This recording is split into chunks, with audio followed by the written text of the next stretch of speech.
Why am I so lost? Driving around Los Angeles. Why am I so lost? Driving around Los Angeles. Got me so lost, so driving around Los Angeles. Why am I so lost? Driving around Los Angeles. Welcome back to Supervillains. I'm Grasshopper, and today we have Matt Bourasssa here. So we're gonna get into some hanging out with Matt today. Excited to be here. Thanks for having me. All right, man. It's nice being here in the new environment. I love it here, man. It's just like a warehouse of collectibles of my past, stuff I wish I had too. Oh, I have some of it. I definitely have to get through going through your collection. You have to come check it out. I'm sure Yeah. there's a few things in there that'll pique your interest. But Dude, and you have the Wasp, right? The Yeah. Wasp synthesizer. So Yeah, I still want to play with that. yeah, I have a couple weird synths that have been in my storage unit for a while that I kind of need to get repaired. But you know what it's like repairing gear in the city, man. You drop it off and then you don't see it for like 3 years. Yeah. So I'm kind of just sitting on it. And then they just tell you to pick it up because it's not fixed. Yeah, I'm like, exactly. no, don't do that. Yeah. Oh, man. Okay, so the last time we were hanging out was with Baloney from Sunburn when he was tour managing Kurt Vile. Yeah, the other night. So that was good. But I don't know, for an introduction for you, I don't know, but how we can start is, when was the first time that you remember us meeting? I think that we sort of crossed paths in the earlier Sonic Onion days, maybe, but I think we became friends in the early 2000s. I feel like it was sort of when sailboats were coming to prominence and we started linking up, Yeah. playing with not only 10,000 Watt Head, but Grasshopper Sound Clash at Yes. the time. I think was when that was sort of popping off. Obviously, you knew Grasshopper, the band, from the 90s, growing up in that era and playing shows around that time a little later on. But yeah, that's when we really connected. Early 2000s, mid 2000s.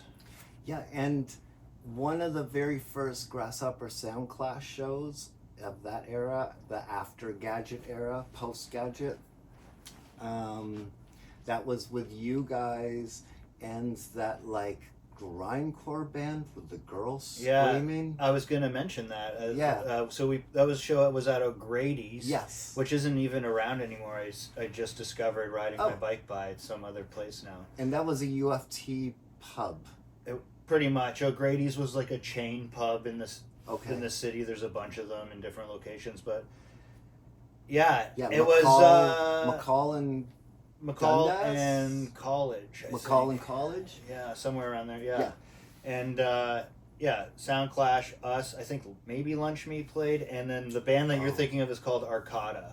Okay. So my old band called Shallow Water Blackout back before all that. We played some shows with them.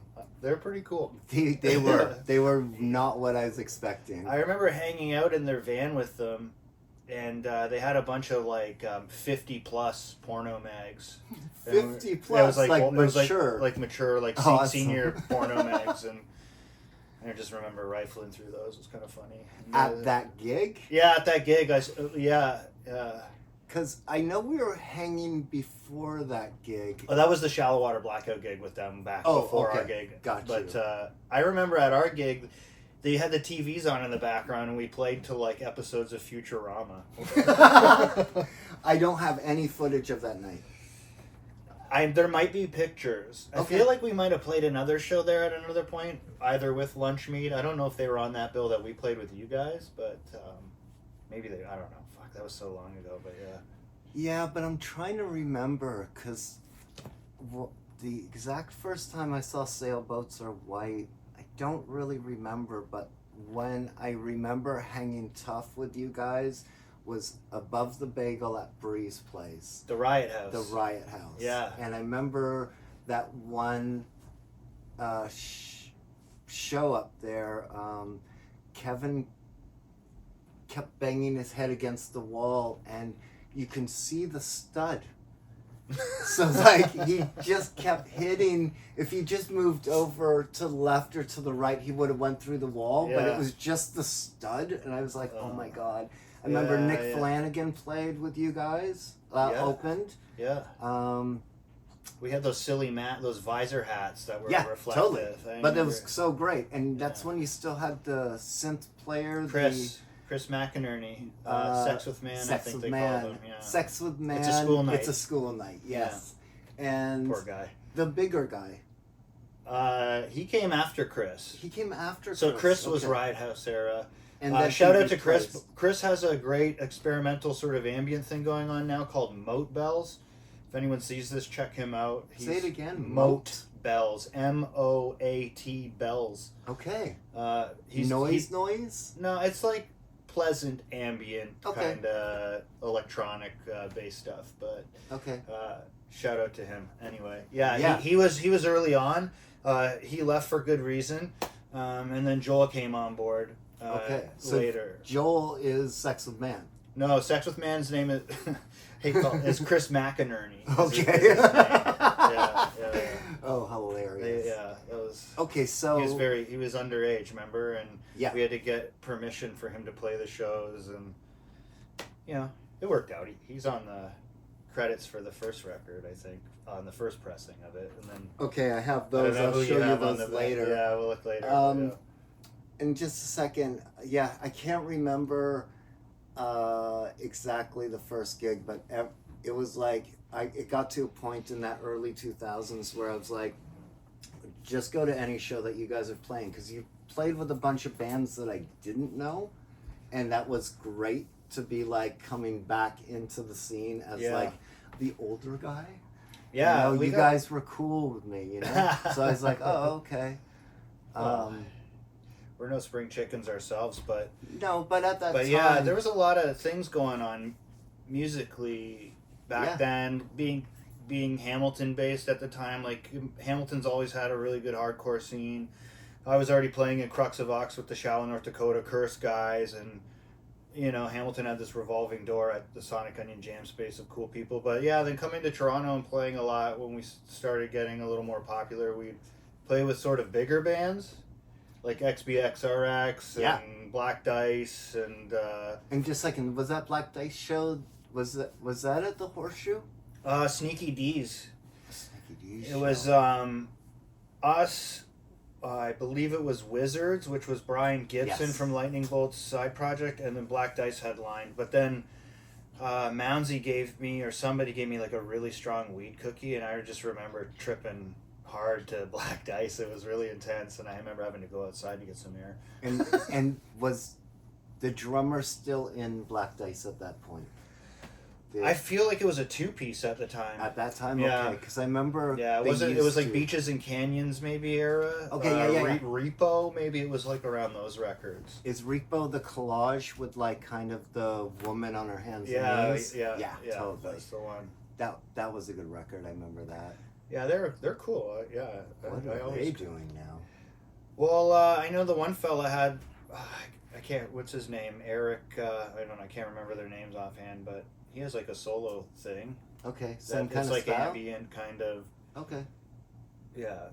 They And it was cool. they seemed Eric Copeland. Eric Copeland. Yes. Yeah, he does a lot of stuff solo. I don't know if Black Dice are still a thing, but I don't know, but they seemed like for that new generation of that late 90s, they were kind of ahead. You know? yeah, like that old stuff. That Cold Hands record was just like screaming over top of like what sounds like a vacuum cleaner. It was like No, it was like Cold Hands. Is that a band? No, it was an early Black Dice record where they were like a noisecore band where it was just like vacuum cleaner noises and piercing screaming. Yeah. It's like Lee Ronaldo's record From Here to Infinity. Yeah, with all the loops. With the grooves. It Yeah. sounded like that with like screaming over top kind of is what it reminded me of. Yeah, because I remember Don Cash opened for them at the Horseshoe, and then I remember they opened for Godspeed at Palace Royale. Yeah. And it sounded like an airplane was landing. You know, I was like, oh, these guys are really. Every time I saw them, it was different. They were kind of like I remember like with Lightning Bolt and Airborne Radar and all that kind of stuff was really popular at the time with that. An Animal Collective also Just coming, was very like, you know, brother band kind of to them in a way, I guess. But yeah, it was cool to get to play with them. And yeah, we played with a lot of weird bands. We'd play with like crust punk bands, but then we'd play with like electro hardcore and indie bands. We didn't really fit in a lot. So No, but you guys at the time it was weird. Yeah. You guys were fascinating to me because it was like you were like Big Black but wilder. You guys, like, I never knew what was going to happen at a Sailboats show.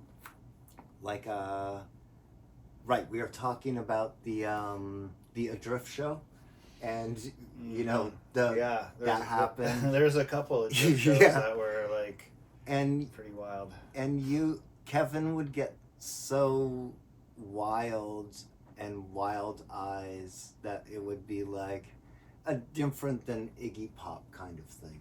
It was more like Gigi Allen. Yeah, it was more Gigi Allen. And I loved it. So that was good. And I used to bring different people that weren't going to shows to come and see you guys.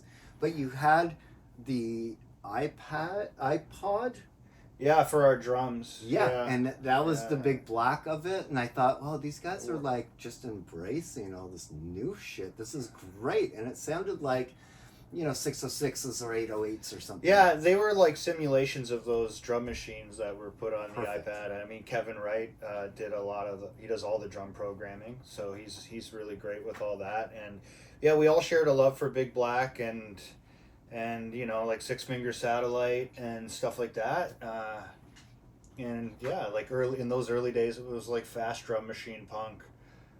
But like less dynamic and sonic sounding, but more kind of just abrasive and in your face. Yeah, but a little Jesus Lizard in there too. Yeah, I mean, I'm sure if you talk to Kevin Douglas, our singer, he would tell you the story about his mom taking him to see the Jesus Lizard and probably being horrified by David Yao. But I think like Kevin Douglas is always, like, ever since I've known him, he's always been a big Jesus Lizard fan. So that's definitely an influence on the band. And you know, Kevin Wright he's a big Blur guy, and I remember I think it was like a Pitchfork review or something saying we were like a younger, snottier version of Blur, which was a weird comparison because we were like old at the time too. I know it was like they was like teenagers. They were trying to like kind of plug us as, and it's like, oh, I'm like 30 now. So yeah, that was weird. Like, I guess it was hard to categorize, and it was all like you never know what you're gonna get at a show, and sometimes they were train wrecks. Sometimes the iPod wouldn't work, and Kevin would get naked, and there'd be fights or whatever. There was a couple of Vice parties where there was like water damage and nudity, and you know, it just got really crazy sometimes. But that was the time period. Yeah, and I remember you guys coming off stage one time, and I think it was at Sneaky D's, and I was like, shit, what was that second last song? And you were like, we just played the set twice. And I was like, oh, I didn't realize even that you played the set twice. And I was like, you guys were fucking best. That's the thing, we all had a sense of humor. We had a song on our second record called Piss Flag. Yeah. And and you might be referring to that. It might have been at the boat, I think. Oh, and, yeah, okay. We would play that song like 3 or 4 times sometimes in the set. It's like a 50-second song. And we would play it near the beginning, the middle, then sometimes like 2 times at the end. Love it. Yeah, you want to do Piss Flag again? Yeah, let's do it. Like, people were just like, what the fuck? Like... Oh, it was so good. You guys were genius. And I loved how you didn't give a fuck, and it looked like, you know, you've always been like very straight up, and if somebody's like chawing you off, like, you don't hesitate to be like, fuck you. And I always appreciated that because there was a lot of like little wimpy people in the scene. Yeah, I mean, we were hard. Like, you were Hamilton hard to me. Like, everyone thought I was from Hamilton, but I'm not. I was from Niagara at the time, right? And, hold it, not Fort Erie? Well, I'm from Fort Erie, so yeah, like, doesn't Niagara Fort Erie region. sound cooler? Fort Erie, yeah. Yeah, man. You know, there's a few good things that have come out of Fort Erie, and the Barrel Pizza's still there, best pizzeria in Ontario, in my opinion. So, Shout out to the barrel, but yeah, Fort Erie. But at the time of Sailboats, I think I was living in St. Catharines. Okay. Yeah, Which is sketchy too. you know, you probably remember St. Catharines in its heyday. It was like Totally. show central. I mean, All the there time. was shows every day of the week. There were so many clubs to go to. There was Gord's, Mind Bomb, the Club, which became the Vault, Tantrum Records. I mean, the list goes. The Hideaway. The list goes on. And I mean, you know, like Bad Brains played the Hideaway in like the '80s, '90s. Like I would go see Elevator to Hell play at the Mind Bomb or anywhere in St. Catharines. It seemed like once every few months. Like legendary shows I'll never forget. Oh. And that St. Catharines was a vibe, and Yeah. a lot of good vintage down there and record collecting. Great bookstore downtown. I liked it, but it was I've definitely like living downtown there back in the day. Saw some like crazy fights with the university crowd and With like the skater kid. people getting bumps. thrown through windows and Ugh. you know, like I got stories I could tell about living downtown. You know, just people getting drunk and out of hand. But I mean, love that's it. anywhere, Yeah. kind of. But to the Hideaway, that was it was like in a strip mall and you had to go downstairs. Yes. So we used to play there like Grasshopper in like early 90s to mid 90s. Yeah. And they used to give us a guarantee, and it was like it wasn't just $50, and it was like really. I would sell a lot of T-shirts, and the people seemed really into the band. We always had a fucking great time. I love that. That's like one of those venues that was a staple, and it lasted a long time. Like it went from the 80s or 90s or whenever it started. Like I mean, there was a lot of older bands that had played there. Like I remember back in the 90s, like seeing like there was like Hardship Post and Eric's Trip. Like all those bands came through. There were so many places to play in St. Catharines, though. Then you could go to Gord's and see Thrush Hermit, Local Rabbits, or like I will have to just say this venue I forgot to list, but Kingwalk Court. You remember that place? Was that the place that was like it looked like where people would do plays? No, it was in the Leonard Hotel downtown, and No. it was like a Chinese restaurant, and you could get Chinese buffet and catch a show. And there was a guy named Eric Peterson who used to have this thing called Citric Acid Productions. He booked a lot of the indie bands back in the day, like Corduroy Records era Yep. bands. Were Corduroy St. Catharines? I think his name was Blaine. I think he was St. Catharines based, but you know Okay. he had bands from like I think it was like you know like Loomer, Binge, Yep, Raisin Binge. Bag, Yep. Paddington, Thanato Pop. Okay. All those bands were sort of on there, and they all played those gigs too. But Kingwalk Court, back to that, was a Chinese buffet that you could go see shows there. I remember seeing like the New Grand and like Science Furic and all those Sonic Onion shit and all that type of stuff, and it was like fucking amazing eating food and checking shows out. I was like, this is the best. Bring this back. Yeah, totally. But the Hideaway, yeah, legendary place. We played a bunch of shows there too. Bands pre-Sailboats that I was in, we played there a lot. And I do remember this. To get people to drink, they'd bring like old garlic bread and pretzels out and put them on all the tables, and people would get like Get them "Ah, thirsty. I gotta Eh? drink," Oh, that's so smart. yeah. But Okay, but when you were in Fort Erie, you had a band with Matty Matheson, yeah, yeah, and he was the singer. yeah. That was in the late '90s. Okay. So yeah, we all hung out. We all jammed, and our buddy, his name's Chris Doobie, still in Fort Erie, great guy. Doobie's his real name. Yeah, it's like French, like Dube. Okay. But yeah, Doobie. And well, we smoked a lot of weed back in the day with him, and we used to jam in his garage. Yeah, we had a hardcore band. It was myself, my buddy Nate Hindle, who's still kicking in Cambridge, and Chris and myself and Matty Matheson sang. Yeah, we're called Hanging Hearts.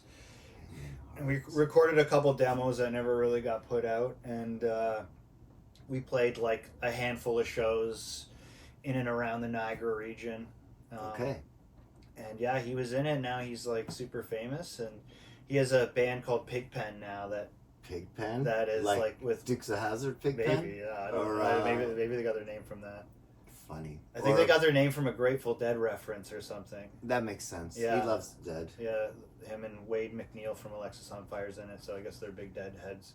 Okay. Dead fans or whatever, but So then, when you guys, because I know Matty from when I used to sell records in Kensington. He was next door at La Palette, Yeah. and he would always be hungover, and he would come out and he would buy like a Slayer or Celtic Frost, and then like a Patsy Cline Yeah. record, Yeah. and be like, "Yo, Grass is sick," and go Nice, back yeah. into the kitchen. And I'm like, Yeah, "Ah." yeah. And I remember him, and then lots of like very little funny tattoos all over. Yeah, I mean, he was like getting tattooed back when we were playing. Was when he Really? started getting tattooed. He had like some thing on his arm. He was like one of the first guys to get tattooed out of that group of people, I guess. But yeah, I mean, yeah, he had Parts and Labor. Our bands would play in the basement there, Yeah. and I remember he did Taco Hell, which you and I went to a I lot. love Taco Hell. I mean, he's should we tell Taco Hell? yeah. Sunday nights. Sunday nights, all you could eat. 6 till close, all you could eat with a punk rock DJ or a DJ. Yeah. That was fun. I used to have to work at the Yeah. Dakota that nights at 9, and they would let me take a to-go tray. Oh, that's awesome. And Yeah. so I would go run over to Dakota to do the door. But yeah, Taco Hell's, I thought that was fantastic. That's a great memory. I just remember eating till the point where like riding my bike home was Sick. really hard. Yeah. We ate a lot, man, and like I'd take like joint breaks and like to go Yeah. out and like it's like I gotta get the munchies again. Like how can I pass up all this? It was like just like a long table of everything you would ever want Make for it. tacos. I Make was, your own. and they always had fish that wasn't Yeah. breaded, so Yeah. that always made me happy. Yeah. And I remember those days were very food wasn't an everyday thing, so having that was fucking awesome. I know in this day and age with like whatever inflation and tariffs on groceries and shit, something like that would never really fly. It was like you pay $20, you got a free pint, I think, with it. Okay. You know, and then it was just like eat like 700 tacos. I love it. It was the best. It was so good. And I remember so many DJs that I barely knew but was seen around on the scene, and then playing like really rare 7-inches, and I was like, oh, I can't even, it's just great. I was fucking into it. It's like the best of both worlds. Yeah, it was totally good. Yeah, And yeah. it was like, it made Sundays feel, like Sundays, like Sunday nights, sometimes I get that pit in my stomach, like tomorrow's school and I haven't done my assignment feeling on a Sunday. Yeah. And I haven't been to school forever, but I still get that. And that used to like take away that feeling, knowing that Taco Hell was that night. I know. I miss it. Yeah. Yeah. We still rap about it from time to time. You know? Totally. Taco Hell. It was something to do for sure. Oh man, Yeah. that shit is funny. But yeah, he was sort of at the helm of that. Matty Matheson was sort of a part of Oddfellows at the time, I think. And Is that where Taco Hell was? it was at called Oddfellows. Yeah, I remember they had that Remember. camper van in the back you Yep. could hang out in. Yeah. I remember Rob Gordon and somebody used to have that art gallery in the back. Yeah, that was next door. Yeah. I think. Yeah, and Rob Gordon sometimes DJ'd Taco. Oh, Hell, yeah. I feel like Totally. yeah, and maybe And- Phil Waring. I remember we used to hang out with him there. And that guy who used to put on the shows, I forget his name. Max Mohenu maybe DJ'd there. Deadly Snakes Max? No, Max Mohenu, the writer guy. Oh, Yeah. I don't know. You probably recognize him if you saw him. Yeah, I'm not the best with names. Everybody has a handle. Not all of us are, yeah. In my phone, you're still Matt Saul. Nice. Yeah, Nice. totally. Hey, there's a lot of Matts out there, so you Yeah, gotta get the nickname in there. total. And when I came back after doing the gadget stuff and started Sound Clash and playing with you guys and that whole scene, then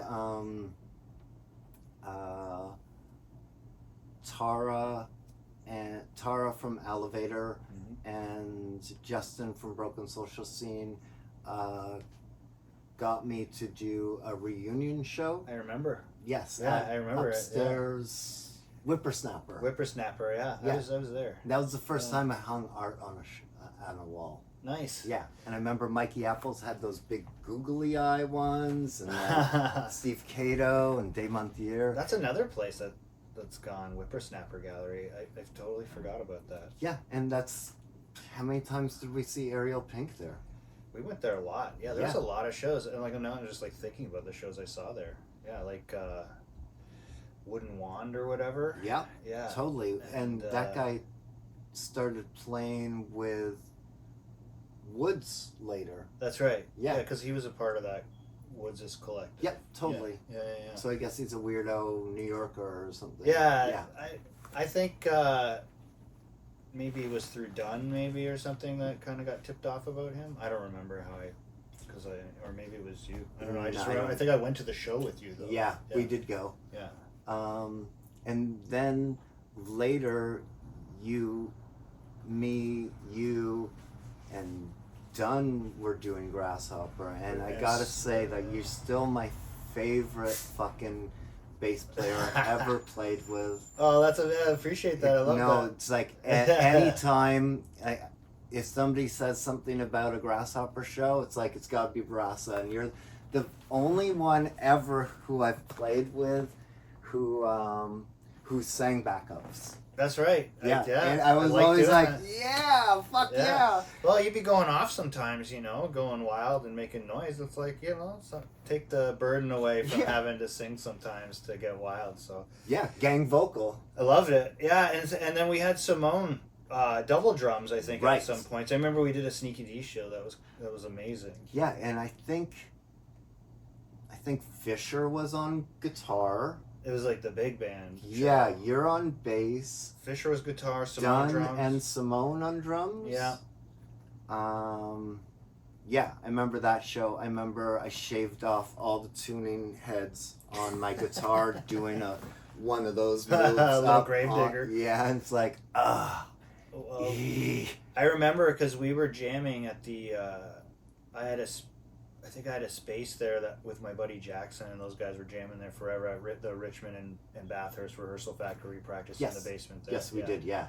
And we paid for a monthly through my friend there. We had a space there for a bit. Well, for those shows, we practiced in Still Life Stills. Oh yeah, room. I remember that. I remember that in the basement, and they had like a long, big room, and I think Boxes and Bags shared it with them. Yeah. And Alex from Boxes and Bags, he's now /Need. And Yeah, they're like quite good. blowing up. Yeah, they're great. Yeah, I've liked what I heard and see the name a lot, so I checked it out. And I mean, there's so much, like, just in general, there's a lot. Music's still awesome. Yep. I mean, you just have to seek it out. There's Yeah. a lot of great, like, I still go to weirdo hardcore shows and kind of like Gen Z, ravey, electro, spaz. I try to seek everything out. Yeah, And, and it's still kicking. You just have to look for it. yeah, and that's why I'm always like, you tell me when you're going to a show, because I didn't realize we were both into Lessick Puppy, and you're like, I've seen him like 3 times. I'm like, what? When did they play? Yeah. You know? That's all because of Machine Girl. Like, a lot of that came from, like, getting into Machine Girl and that kind of stuff via kind of like Death Grips, I guess, was where I got tipped off about all that way back in the day. And Okay. and then, like, Less Sick Puppy, she was like one of the openers. Cool. And yeah, that stuff's fun. Like that kind of like digital, choppy, hardcore kind of. It's just. Yep. I was telling you the other day. I was at Seascape checking out this band called Two Piece from Miami. They're just like a 2-piece hardcore band. Bad name. Bad name. I think it's more about the 2-piece. Like you're gonna get a 2-piece. These guys are kind of like beat down hardcore, which I have a soft spot for. Just I love that. I don't know why, but I love it. But anyway, the opening band Scab were from Brampton, and they were like these young crew, and they were like doing kind of this electro hardcore, but like kind of like Beastie Boys inspired, Yep. Two girls, 2 dudes. Oh, that's a different group, but Oh. no, this was just a bunch of kids from Brampton, just a bunch of dudes, but they had like Oh. drum machine, Really? and keys, and What were they called? Scab. Scab. Okay. Yeah, Okay. Yeah, we gotta check that. I got. but they're cool. They're really cool. Yeah, it was And like they're like rhyming or singing or it's like screamo. there's little screaming, there's a little bit, but it's like there is like hardcore music elements to it, but yeah, it's kind of like sort of rhyming, kind of smooth, like honestly it was kind of like meets hardcore, digital hardcore or something. Yeah, Yeah, it was a Atari great Teenage Riot. totally. Yeah. Like it was a really good mashup, and it was like I'm like, yeah, these are the types. Like even last time I saw Machine Girl, there was a band called Femtonal, and they were like Good one. fucking crazy. And it's like, it's like this is how I hear about new music, is like you still go to shows and you see openers you don't know and you check stuff out, and Yeah. the Not Dead Yet people bring a lot of good stuff through still and kind of keep that DIY ethic, I find. Yes. They're like kind of one of the only remaining ones, and then there's sort of the ravey side of things that are happening like at Seascape and Geary Avenue. Yeah. So that's kind of still popular. And Cafeteria. I've been seeing shows there lately. Yeah. That's a little closer to your hood. I've never been actually, so I've It's- just seen the name. I really like the venue. Cool. Yeah. I'll And have they to have check it. bleachers in it. I love And that. the big balls they have on the ceiling. Yeah, Their whole ceiling is just covered with them. That's and cool. it's like, oh, the bar's kind of like not against the wall kind of thing. I think it's kind of funny, and everybody that works there kind of looks like they're working. Yeah. Like, ugh, Work what for do you love. want? It's like, okay, can I get water? Well, it's kind of sad to see a lot of those DIY sort of places go by the wayside in Toronto, but like there's some hope, I went to again with I think it was the Not Dead Yet peeps put it on, but it was like the Flat Spot Records showcase. It's like a hardcore label that Matty Matheson's band got signed to, I guess. But Yeah. nonetheless, they put on a show, and it was like literally in a warehouse. Like I guess they have like parties and raves there too, just kind of like near me, like off the like Jane and Weston Road, like off the beaten path in this industrial place. No security, no barriers. Like Yeah. it was like that's how it used to be, and that's how I like seeing it. It was just you just walked in, and it was just there was like staff, but it was like everyone was cool, and it was a good vibe, and you just go and see like 10 bands play, and they all share gear. They brought a lot of great bands from out of town, and I discovered stuff that I hadn't known, and like newer sort of hardcore stuff. So yeah, it was awesome. Like I miss that kind of stuff. Totally. And I miss Extermination Nights. I was just talking about that, man. Yeah. And I mean that's we were linking up around that time too. Yeah, totally. I thought that was a real important thing. I was trying to think of the ones that I went to that didn't get busted by the fire department and or police. Right. And I just Okay. drawing a blank. Like there was the one by No Frills at like Dundas under the underneath bridge? Lansdowne. Yeah. Yep, totally. That one went for a while. Yeah, And I then don't the cops remember. came.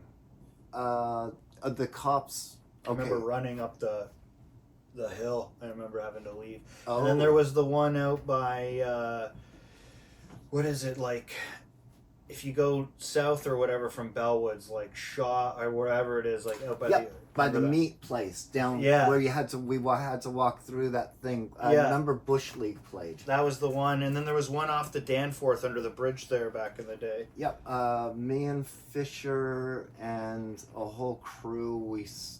Think we stood in the water and did a cover of Pharoah Sanders. The Creator Has a Master Oh, Plan. I love that. Was that? I was there. I Yep, must the have saw. sun the sun was starting. That to was go the down. Danforth one, right? The one underneath those, like the Don Valley Park. Yeah, that's where. Yeah. Yeah. That was No White God, right? Was that who you were playing with? You know what? I want to. No, it wasn't No White God. It was like Fisher was doing it, and he asked us and to yeah, do you it. guys come. Yeah, But yeah. didn't you play in No White God? Not I don't think I played any shows, but I was like kind of Yeah. tapped to. Yeah. I wasn't really a like, because I was kind of in the revolving cast of 10,000 Watt Head Oh. after Harlan passed and Dane had kind of moved on. Oh, we But- should talk about that. Yeah, and like I just saw Dane in Lisbon and we hung out. But It's like I played beautiful. some shows with Dane in the 10,000. Oh, yeah. Like when he came I- back, we played with Brazilian Money or something and Rituals. Oh, right, Brazilian Money, and you were in Rituals And we as well. played 10,000. Played that show, and Dane, I remember, played that one with us. I'm pretty sure because we did discuss it when I saw him. I feel like That's cool. I do have footage of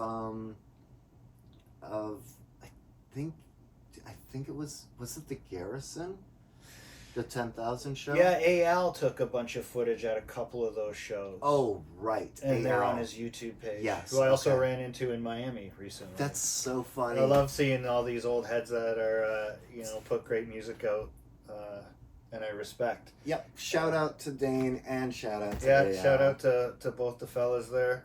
Yeah. Yeah, Yeah, because 10,000, because we were playing gigs with you guys all the time. yeah. It was always like No Dynamic, Sailboats, 10,000. Totally. Bush League was in there. Anagram, Yep. Lunch Meat. We played with.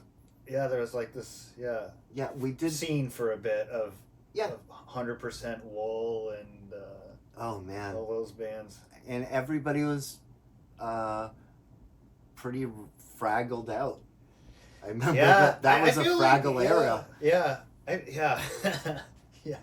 Um, we were pretty spun. I remember I had the Honda Civic. Oh yeah, I remember And that. We would get all of No Dynamics in there, and we would drive, and you guys had the van, We had the white Caravan. and then we would Yeah. show up, and Dane would magically appear. He would always get drives. Harlan sometimes was there and would play, and sometimes would just set up and not play. And I Yeah, remember you yeah. jumping in a few times on those. Yeah, Yeah. So we would open 10,000, then it would be No Dynamics, and that was always great. And then you guys would always headline. I remember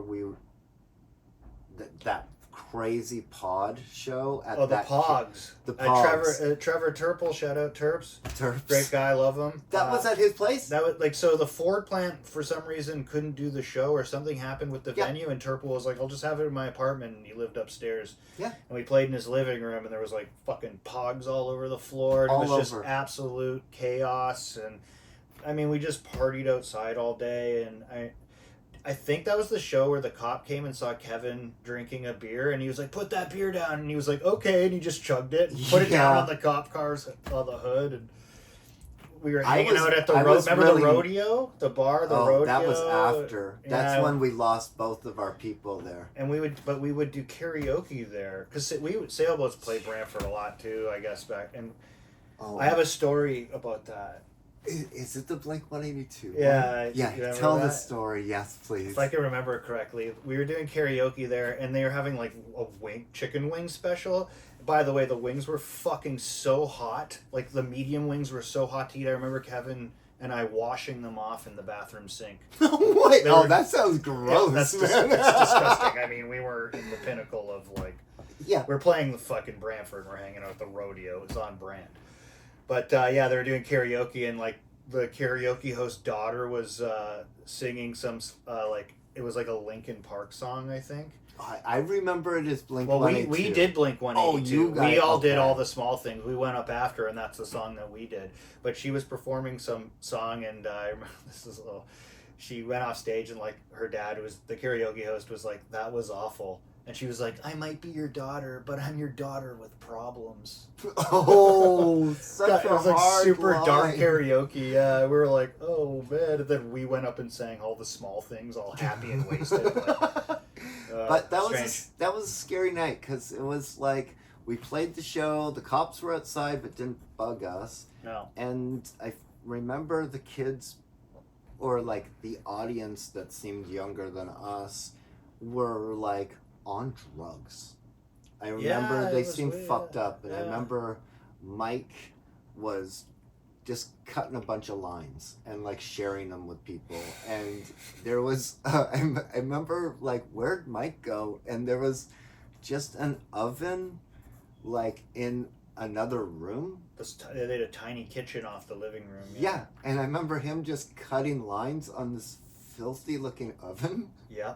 Or stovetop or whatever. It was like gummo, yeah. It was, yeah, gummo. And you know, years later, I put on one of my old leather jackets, and it had a bunch of pogs in its pockets from that show. And I'm like, that's amazing. There was pogs everywhere. They're tossing them out the window while we were playing. I remember. I remember the whole floor being covered with pogs. Like, what happened? That was a vibe. That was cool, dude. It was a vibe, and I remember. Me and Vanessa were walking around. I think we were just trying to find water because we didn't want to drink the water out of the tap there. And every place was boarded up. And I was like, this, like people like skiering down the alley, like in the shadows. And I'm like, but no one on the street. But when you're passing the alley, you just see something move. And I was like, wow, like, where is the variety store? There was only like that really old diner that was open forever near the Ford plant there that you could go. We'd go and eat there. It was like a breakfast diner, a Greasy Spoon that was open late. Yes. Yeah, I think we hung out there. Should we say how we lost both members of our bands that night? Yeah, I mean, we could just say that they didn't return after the show. I remember. But we did Oshawa, must have been before that, I guess. I felt like we only played on weekends. I know we played Oshawa. It was like in like an Elvis house. The Velvet Elvis, it was called. Velvet Elvis, it was an old house retrofitted into a venue. I fucking loved that place. My old band Free Maracas with Evan and Jesse. We used to play there all the time. I totally forgot. And that was one of the guys who was with, what's her name in, what were they? So he played in Clutter. Remember Clutter? No. Way back. This was like. This was the early 90s. He played in that. They were just like they kind of sound like Jail. They were like an indie band. They played with all the indie bands back in the day. Okay. But he's like a real old bro of mine, like one of my best friends that I played in bands with growing up all the way until he moved out east. You introduced me. Yeah, he's a great guy. He plays in a band with Chris Thompson, Chris Moonsocket, Eric's Trip. Oh. He's and Casey Spindle and that like kind of Dog Day crew out east. They're in a band called Diamond Town. They're really cool. It's kind of like droney, shoegazy, poppy kind of stuff. Vocals? Yeah. Oh, they're a full on band. Okay. They play shows. I think they're maybe based out of Dartmouth. I'm not sure. I have to catch up with Evan. It's been too long, but they've been a band for a while. He's been doing his thing, man. So cool. Yeah, he was Jasmine. What was Jasmine Burke? So this was Sailboats era. Yes. They were in a band that we used to play with called Hot Monogamy. Hot Monogamy, yes, that's right. And they had a couple songs that I actually really liked. Yeah, I vaguely remember. I remember playing with them at like that speakeasy venue it was called. I have the poster from it still. Oh, really? Yeah, I have a bunch of old posters kicking that I posted in an album. I totally want to go through the posters. Yeah. So he moved to the East Coast? So yeah, I was in a band with him and my buddy Jesse, who's still kicking in Niagara, Jesse Matthews, JFM, called Free Maracas, in the 2000s. And we did a lot of touring. It was like the first band I did extensive touring with. And But didn't you do big tours with Rituals for a minute? Well, Free Maracas was like 2002, 2003. Okay, so like that's Rituals before. Was like 2009. Like 10 years later. Yeah, it was like 2014 maybe. That late? 2010. Yeah, it was a little later on. I was going through videotapes and I found when Rituals played at Camp 4. Oh yeah. Yeah. That so was I have early that. days. Yeah. Early days. And I liked that early phase because it was like kind of blown out. You know, like a blown out sound. Yeah. Like everything sounded like kind of down the tunnel. And I thought it was good. I liked the early days of that band. For me, like at the time I was playing in Sailboats. Mm-hmm. I was playing in Crux of Ox with all the Shallow Guys, which was like my main thing, kind of my favorite thing with Sailboats, and then Lice as well. I saw Lice. So I was into more of those. I was into those bands more than sort of Rituals. Kind of got a little boring for me, and whatever, but they're still going, which is cool. Rituals are? Like, so Adam put the band back together with like new members, but like it was like me and Leon and Ben. Leon, right? He had Candle, right? Yeah, and then he had another studio he opened in the East End as well. Oh, yeah, they're great guys. I just like shoegaze music for me is like I like to listen to it, but I guess I don't like to play it. I guess I found out, and then like I had like some illness in my family that I just kind of checked out. So yeah, like we put out a couple of records I was on with those guys, and it was a good crew of people. Like that Buzz Records Garage, we played a lot of shows in that era with like all those bands, Adonis and Weaves, which was Jasmine's later band. Other band, yeah. And all that stuff, but yeah. I mean, yeah, Evan and that crew was way before. We were playing with like microphones and K Records kind of stuff. Like we did a lot of touring, like DIY style, where I would get like newspaper ads, and you were calling like this was kind of like the internet was around, but it wasn't like as resourceful as it is now. But I was looking at classifieds in newspapers out west, and going to the library and researching and reaching out, via Chart magazine and places, and just booking our own tours. Like we'd link up with like the Burdocks and Slight Return, which was like Matlock Records bands at the time, like North of America kind of. Yep, I remember North Weights of and America. Measures and all. Like we played a lot of shows with a variety of bands. Free Maracas, like that was one of my favorite bands. It was like really like. It was like a mini Do-Mix, I think, I guess. Because we played some shows with them, too, and they're like, you're like our band, only like the miniature version. Because we had all the same gear, and we, like, that's when I kind of met Justin Smalls and all that crew, and we played a lot of cool shows. Like, and we had, like, we put out weird experimental tapes of us recording in, like, a schoolyard with instruments that didn't plug in. Oh, really? For Free Maracas. Yeah, we had a tour tape that we put out that it was just really weird recordings with like shortwave radios and a lot of weird analog stuff, and then it would be us down by like a babbling brook doing stuff with rocks and weird dollar store instruments. And yeah, that tape was really cool, and I liked that band because we were just like a bunch of weirdos that we played kind of weird skronky rock and roll, but then had this like experimental side too. So shout out to all those guys. I miss them. Jesse he lives kind of out in the country now, and he has a really cool barn that he hosts open jams in that I've been to a few times, and they've been really cool. I haven't been this summer, but previous summers I've gone a few times, and you just never know who's going to show up. And I see like old friends that I haven't seen in a long time, and you just make music, and it's like the old days. So shout out to that crew of people. Yeah, Free Maracas. That was like a band I really have great memories with. I only saw you a few times. Yeah, we played Toronto a lot. We played quite a bit in the area, and we toured Canada and maybe dipped into the States a little bit here and there, but yeah. Oh, I guess then we have to rewind to Sailboats, because we didn't talk about... Well, I joined Sailboats right after Free Maracas. Okay. Yeah. Okay. So those guys moved out east, and then I joined Sailboats and Crux. So yeah. Okay. And Kevin, guitarist Kevin Wright. Kevin Wright, yeah.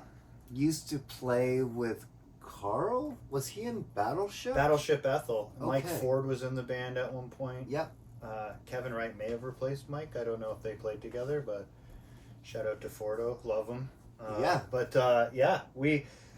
they were in Battleship Ethel, and my old band before, Shallow Water Blackout as well, and Free Maracas. I think we played shows with Battleship Ethel and like Elevator, stuff like that. Yeah. Yeah, they were cool. They were cool, and when Sound Clash just started, we played a show in Hamilton. I forget what that venue is called. The Underground? Was it called the Underground? The Raven, maybe? Corktown? No. I never. It might have been Corktown. the Underground. Yeah, it was kind of like in a parking lot. Yeah, there's a parking lot next to the venue. Yeah, totally. We played there, and Battleship opened, Battleship Ethel, and they always had that little toy chair that said Ethel on it. And I was like, these guys are good. They're like a little Hawkwindy. Kind of like Hawkwind. Yeah, sure. There's like Krautrocky. Yeah, I remember, So I guess that was the first time that I met Carl. that probably around the first time I met him too, because he was friends with, like, I think he was like at least friends or like acquaintances with Kevin Wright. Like, I think I met Carl via Kevin Wright. Oh, Maybe okay. back in that era, probably. Hamilton, Ancaster. Like Hamilton, it was probably Hamilton based. Battleship Ethel for sure. I'd known Mike Ford from Port Colborne. Okay. My like distant cousin played in a band with him called Grandma Chewy, if you remember. Dude, they opened for us, and that was officially the last Grasshopper gig. Oh way! It was a Holy snowstorm. Me and Dawn, my ex-wife, we drove alone. I had no band, and we drove through the snowstorm, or no, we drove there, played the show, and they were like, "Oh, you know, like we love Grasshopper, blah blah blah," and two of those dudes, I think, were like the backup band, because that was the time that I was doing a tour of just like, oh yeah, I'll do a show, but I need a band. Yeah. So like kids would get on stage That's amazing. and play the songs. Anyway, I remember meeting them and being like, that is a crazy name. Did they have the cutout of Chewbacca when totally, you when saw they them? played. Yeah. Yes. And probably one of the reasons why I remember it as well. But I remember driving home in a snowstorm with Dawn, and both of us being like, you know, fucking indie rock is over. I guess it was like late 94, early 95. Yeah. And then just after that is when I think that's when we moved to New York. Like Dawn moves there first, and I'm doing back and forth, so I just take the $80 go bus to New York, and then I was working with Gadget, and I was working like with the Grassroots and stuff. I remember that era, and then I moved to New York.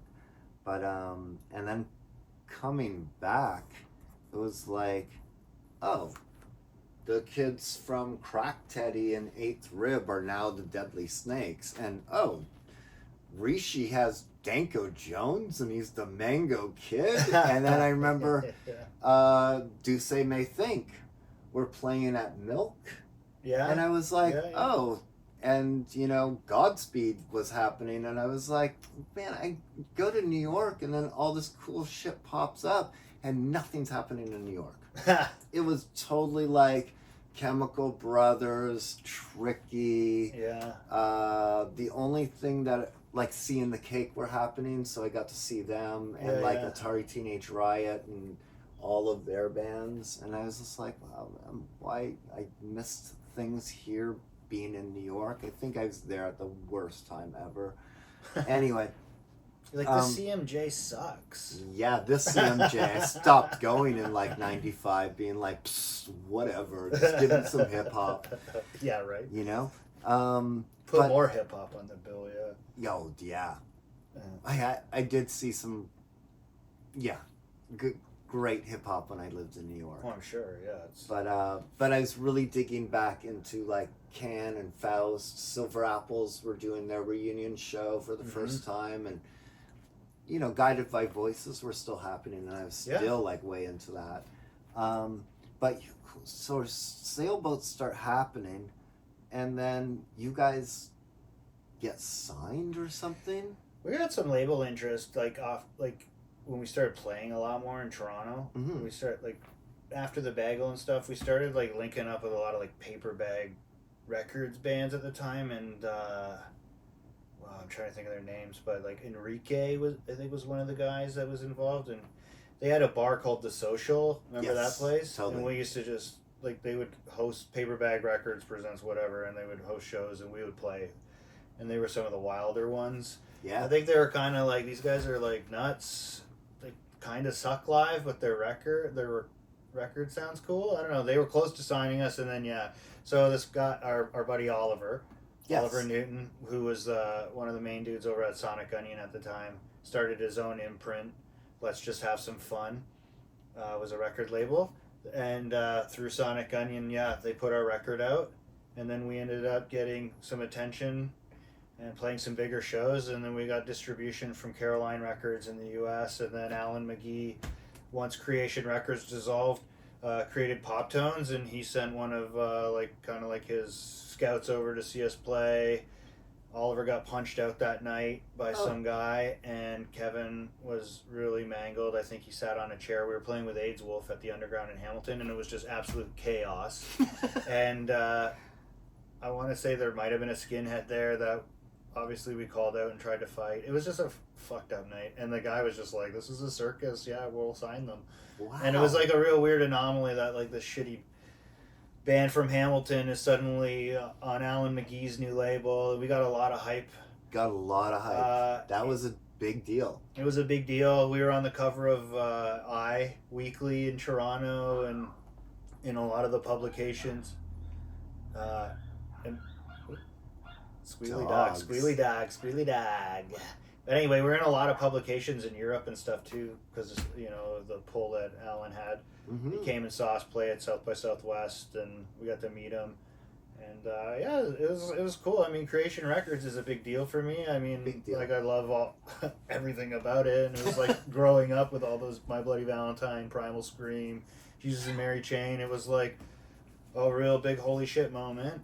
Mm-hmm. I mean, the unfortunate thing with Sailboats was we were all like, well, we didn't have a lot of money, so we squandered a lot of touring opportunities to go overseas and stuff. We got signed to Low Transit Industries in Australia, which was a label that was like Trans Am was on it. Oh, and yeah. like a lot of cool bands as well, and they put Turbo out over there. So we had like almost like worldwide distro at that point, and we were in a lot of magazines and shit. So yeah, it was. I it was remember cool. you always being on like the out of towner bills. And like I think the first time I saw Piss Jeans, Yeah, you guys were opening. We the Horseshoe, we got to play with them. It was them and Mets. We played with the Gossip. We played with like International Noise Conspiracy. We got to play. We got to play with a lot of bigger bands. Yeah. When they'd come through Toronto, Hamilton, Montreal. Because of the Alan McGee hookup? Well, I think the Pop Tones hookup helped. We had a booking agent at one point. Oh, like Billions or whatever? No, it was Looter's booking, Sarah Lutz. Okay. She was. I remember that name. Yeah, she was the booker for cool. Cursed. Yeah, she booked Cursed and a lot of those bands at the time, so she helped us out a bit. But I mean, we got in that fight with the International Noise Conspiracy, so that we kind of burned a lot of bridges. I don't know this story. If you I don't know if I should tell it, but okay. I will tell it because like, fuck that. So we played with the International Noise Conspiracy in Ottawa. Long story short, sure we probably drank some of their beers, but we didn't really get anything as the opening band. We thought those guys were straight edge, like the Refused guys, like the singer Dennis. We thought they were all straight edge, but their manager came up to us at the end of the night and was like, "Oh, we're missing a fanny pack with our dust in it," which I assume was drugs. Yeah. And then like we were like, "Yeah, we don't have anything to do with that. We may have drank a few of your beers out of your fucking endless supply, but and that's it." So then they searched all our gear. They went in our van and searched it. They unscrewed our amps and shit. Wow, they were that? Yeah, and they didn't find anything. And I think at that point, maybe like Kevin Douglas was just like, we're like on tour as well, making very little guarantees. We're sleeping on people's floors. We've been like an indie DIY band forever. Like we don't steal from other bands, which we obviously we fucking don't. No. And he was just. I just remember him being like, I don't give a fuck if you're the singer of Refused. You could suck my limp dick. And then he pulled his pants and underwear down and like kind of grabbed, like, and then it just all hell broke loose. What, like fight? Yeah. Wow. Yeah, it was a scuffle, and then Sean Scallon was the booker there, and he was like, he was like, "You'll never fucking play this town again." And then we ended up going to like Zaphod's and kind of like. And the night just was like pretty ugly. I think we left Kevin Douglas in Ottawa and drove back to Hamilton and potentially got dropped from a label or two. I don't know. I remember Kevin being fucking outside and you were like, or you guys were just like, get the fuck up, and he was passed out. And I remember one of you, I think it was you, like tucked a 20 in his shirt pocket, and you guys drove away. And I was like, well, we did that in Ottawa too. He was like, we were at some house and he was like kind of passed out, naked or whatever, and we just put a $50 bill on him and left. Cool. I remember we just drove back all throughout the whole night back to Hamilton. And him like waking up and messaging me like, you know, it costs $80 to get home, not 50. And he's like, I had no pants and I had to steal some sweatpants from some girl's drawer in like this house I stayed in. Oh, and it was no. we were like, we got in a lot of shit for it, but we ended up like it was cool after. Like he was kind of like, yeah, I get it, whatever. Yeah. Like we were just like crazy back then, but. Oh man. Yeah, that was that. I'm sure that happened in Toronto too. Probably tucked a 20 in his thing. Yeah. Get the go bus home. I'm out of here. Yeah, and I watched you definitely punch him in the face a few times on stage. Yeah. I Joel too. We have a video for a song called "Let's Set Up North on Fire" from our first record. And it's like a collage of, I think Mike Long and Rabbit Dog Films did it, but Rabbit Dog Films still kicking around actually too.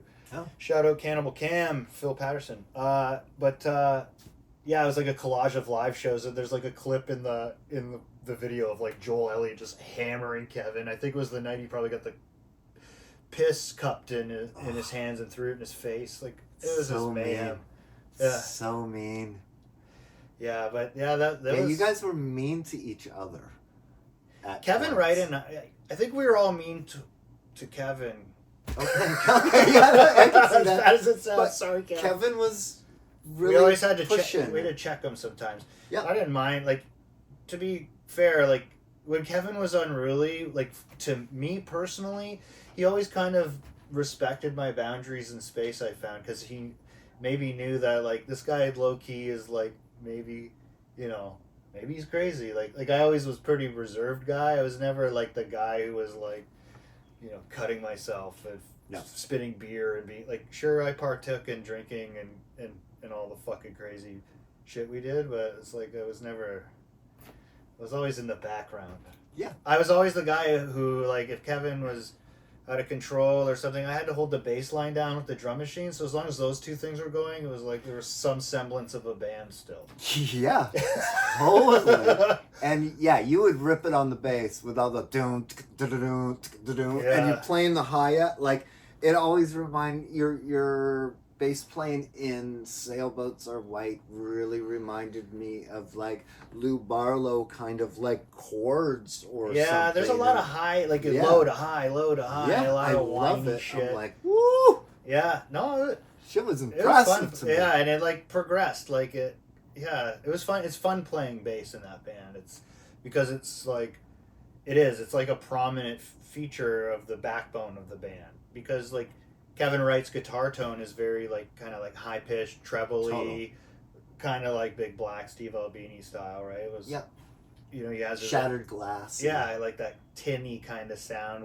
and the bass sort of had to make up the low end, obviously.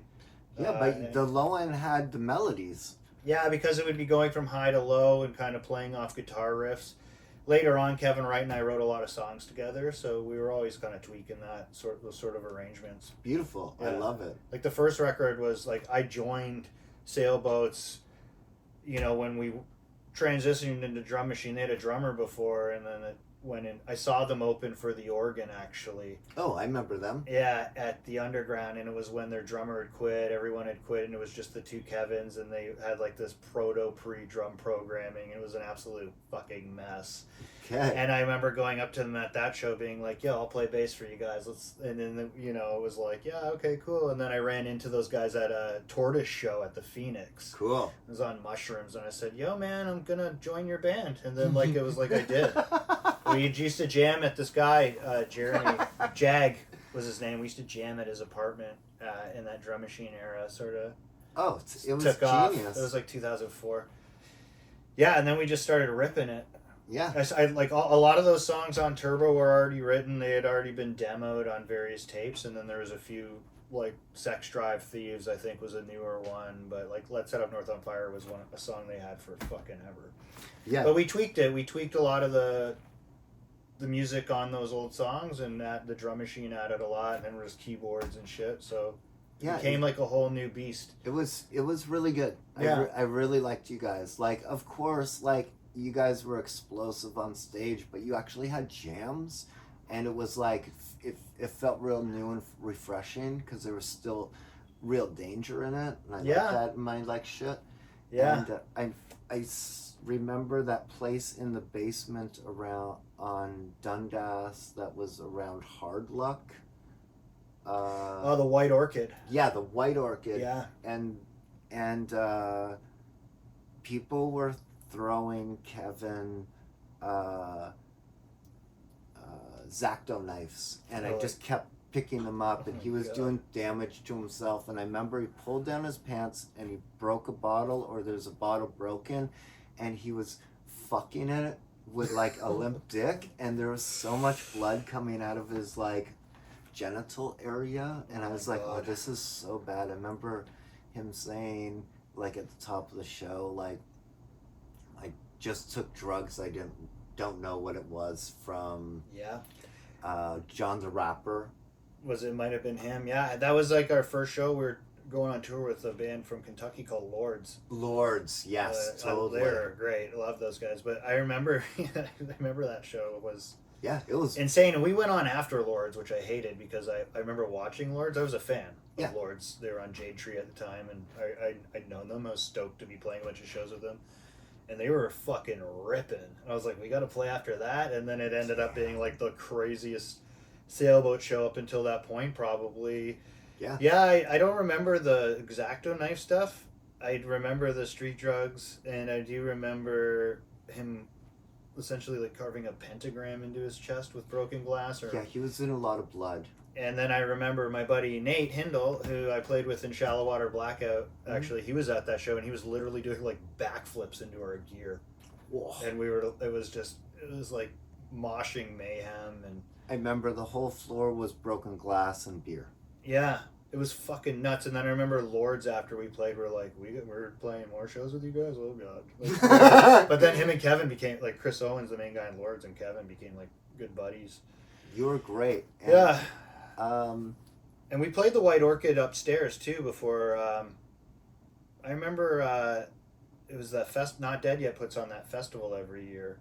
And I think this might have been one of the first ones, and I put a flyer on my Instagram a long time ago. It's still on there of the lineup at the time of that show, and it was fucking crazy. It was like Mind Eraser, Fucked Up, Career Suicide, Us, Ninja High School, Attack in Black. It was like Righteous Jams, Brutal Nights. Like, it was everything at this festival that, you know, like The Blanket, I think, like Laura Barrett, maybe, like all that stuff too. It was like everything going on in Toronto at the time was at this festival, and I remember I posted, I was like, when do you see a lineup like this anywhere? Like Mind Eraser, like incredible. I don't like remember 9 Shocks Mind of Terror. Eraser. They're like just a cool hardcore band. Okay. But you know, they're bringing some of that stuff. It's kind of like the same vibe. It's kind of like, I saw that Brain Bombs is coming to the Garrison, which is crazy. You ever listen to Brain Bombs? No. They're like noisecore, like old school, like never would I think that they would be in Toronto. So okay, it's cool to see some of that stuff still kicking. Yeah.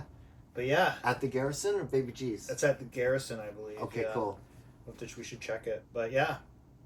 We fucking with the White Orchid show that we're with Lords was mayhem. Well, I think we have to take a break, or we have to do a part 2, because I haven't even got into like the Sailboats records. I know that camera's running low. So all good. Let's resume. Maybe let's have some more coffee and do this. Let's do it. Okay, I'm having a blast. All right. Cool, man. Do you remember being there at that moment? Yeah, it was in like 2005 at the Bagel. Would you pay $250 for this print? Absolutely not. I would never pay that much money for a photo, even a photo that I'm in. Are you ready to talk to us? Yeah, I'd love to. You are the kid with camera. Yes. How long have you been shooting bands for, and how did this come about? Can I give a goodbye hug really quick? What? Can I give her a goodbye hug? A goodbye hug. Another fan. Another fan. God bless David Waldman. can go to like there's places to eat that are fine. Like I'm not into eat. yeah, Yeah. you're not into eating. No. No, I'm I just don't- saying like Yeah. no, I'm not going to fucking Greater Good to drink and hang out and have. I'm not going there. I don't Yeah. hang out down there with hipsters and shit. I go and train at the fucking boxing gym next door to there, Okay. and I hang out with my coach, and then we'll go to Familia Baldassari. It's got great at fucking pasta and shit. It's the best. Oh, I That's don't know. it. Like, oh, it's just a lunchtime spot. For Okay. I eat lots of food. I'm a fucking maniac down there, but I'm not going down there to hang out. I don't even go to Standard Time or any of those fucking places for them shows ever. I'll go see Lou Barlow, but he's playing at fucking Blood Brothers, the brewery. It's the best. It is. I love it. I've never been. I was like, they have It's- shows there. It's kind of the best venue in Toronto right now. Seriously, I the love Sound it. Garage. The Sound Garage, yeah. And the stage is awesome. I can't wait. I didn't even It's know. really high. That's where I played with Dunn. Dunn drove down here, brought the whole band. We did the whole set twice here, and then booked it and did sound check. And we opened Oh, up. that's when I was in fucking Yep. Florida. Totally. We opened up for the Tortoise Guys. Oh fuck yeah, I remember that I show. bought their records. And What were they called? Yeah, I it wasn't forget. Mountain Movers. No. I remember the show, and I remember saying to Dunn, "Oh, I'm about to get on a plane to go to fucking Isla Morada." Sorry, dude. Yep, we knew you weren't in town because we That's were like, fun. "This is Bourassa's town, man. Like, That's where the our hood. fuck?" Yeah. Totally. When did the Sovereign guys come out? Like Ross and Gianfranco, Dunn's buddies, the cafe guys who have the coffee shop by my house. They're like really tight with him. Maybe. They A might lot be. of people are talking to Dunn that I didn't know. Yeah. And Amy put it on, and she was really nice to us and Amy, shit. Herzog or whatever. the her one name who is. banned Sailboats, right? Yeah, Yeah. that was a good show. I really like that venue Yeah, I want to check it out. So we're going to Lou for sure. for sure, and that's like the 17th of August or something. Yeah, I want to go. I think. We'll catch. Yeah, you're saying his family's there. His family's going on a tour. Yes, because I wanted to do a pod with him. I love his pod. It is. I've heard. I've seen a few episodes. Yeah. Or like I've checked in on a few. I watch it every. What's like it called twice again? a week. Raw impressions. Raw impressions. Yeah. And Lou always, I'm learning a song from the Centrado cassette that I put out, and he'll play something, and he gets his daughter to do Like like Taylor Swift weird stuff with covers his and daughter. stuff. Yeah, it's like, oh, this is cool. It's funny. Okay, so welcome back to Supervillains with Matt Bourassa, and we're Yeah. gonna talk some more about sailboats and how they got into the porn industry. Yeah. Give me some of that info while I take a sip of my espresso. So Turbo had come out. We've been getting some good press. I think between Oliver and I got a call via, it may have been John Drew, or he was in touch with this director, Ian Mackay, who did like Suicide Girl porn and like goth kind of stuff. And they were really interested in licensing our music for a couple of the films. Mm-hmm. It ended up happening. They used a bunch of tracks off of Turbo, like 2 or 3 that were like they played like the end credits was like the full song. And Cool. I don't know. I don't know the exact figures, but at the time, I feel like it's the most money we'd ever made. I think it went obviously to our manager Oliver, and I think he bought like a van for us. Okay, that's a great trade. Yeah, we So you probably didn't- would have spent you it on didn't clothes write and booze. Score or anything. They used pre-existing tracks. From Turbo. Yeah, so they used. Cool. I think the songs that they used were "Mutiny Disease," Right. "Sex Drive Thieves," and maybe "Vito." I don't know. I Vito's one of the tracks. yeah. So that happened. Yeah, and we got some money from it. We got some money from television in general. We did the best years. My buddy got us a spot on that where a track of ours was on there. I was on like Global at the time. What's the best years? It was like a scripted sort of Degrassi type show. I Okay. feel like that was on Global for a couple seasons. It was like I think the first thing we ever had on TV music wise. And was it like a Toronto-based show? Yeah, so my buddy Jackson worked on the show. But like, was it set in Yeah, it was Toronto? filmed. I don't know if it was set in Toronto, but it was filmed. was in filmed Toronto. here. Okay, It was cool. like a teen sort of coming of age. The Good Life? the best years. The best years? Yeah. Okay, Good Life. I'm Yeah, thinking The Good Kanye. Life. Yeah. No, so yeah, we did the. We had a couple tracks there. The one film was called The Dollhouse Underground. Okay. I remember. And you'd watched it. I'd seen it, yeah. And yeah. is it They like... sent us copies. And is I'm it pretty like sure. the porn where it's like clown masked people? No, or- it's like alt suicide girl chicks having sex with regular looking guys, I'm pretty sure. Okay, so not blood and gore. No. Okay, No. but just like edgy. Yeah, it's like And it was that like Suicide Girl was a really... it was a thing back It in was the a real 2000s, thing, I yeah. guess, So I remember it was like bovine kind of people. yeah, Yeah. it was kind of like mixed in with like Monster Jam kind of people. Right, yeah, totally. Well, that's cool. And yeah, it was a thing. that was... was that before the Creation Dude? That's a good question. I feel because Turbo came out in Canada first, and then Pop Tones released it like a year later. I feel like it was out on Pop Tones already. I think this maybe happened around 2006-07. Kevin Wright is always really good at correcting me about dates and when shows happen. So Okay, should we get him with us we for get part him, two? maybe get him for part two. But it was I think it was like Turbo was out. Were we on Pop Tones yet? I'm pretty sure we were. Okay. Yeah. I think it's cool that you guys were in a porn, though. I actually think that's really cool. The music, it was Yeah. like hilarious. too. Yeah, the music. That's what I'm saying. Well, hey, who knows, like, what those guys were up to? I don't know. You mean the Other members producers of and the other members directors? of the band, maybe they Oh. were in porn. I wasn't. Okay, yes. So That was released. And do you feel like that reached an audience? Like you can feel any of the effect of? I don't think it really did much for us in terms of like selling records Mm-hmm. or anything. Or like people showing up? We got asked to go to LA to play like Vivid parties or whatever. Wow. And we you didn't. We didn't. We Whoa. never were able to really make. We went to the U.S. here and there, like South by Southwest and stuff, but we didn't nearly tour as much as we should have on the hype that we had, simply because we were either, poor or people were in rehab. Right, I hear you. I am glad that Kevin went to rehab because it was getting really scary. Yeah. And Mike Harlan, rest in peace. Yeah. Rest in peace, Mike.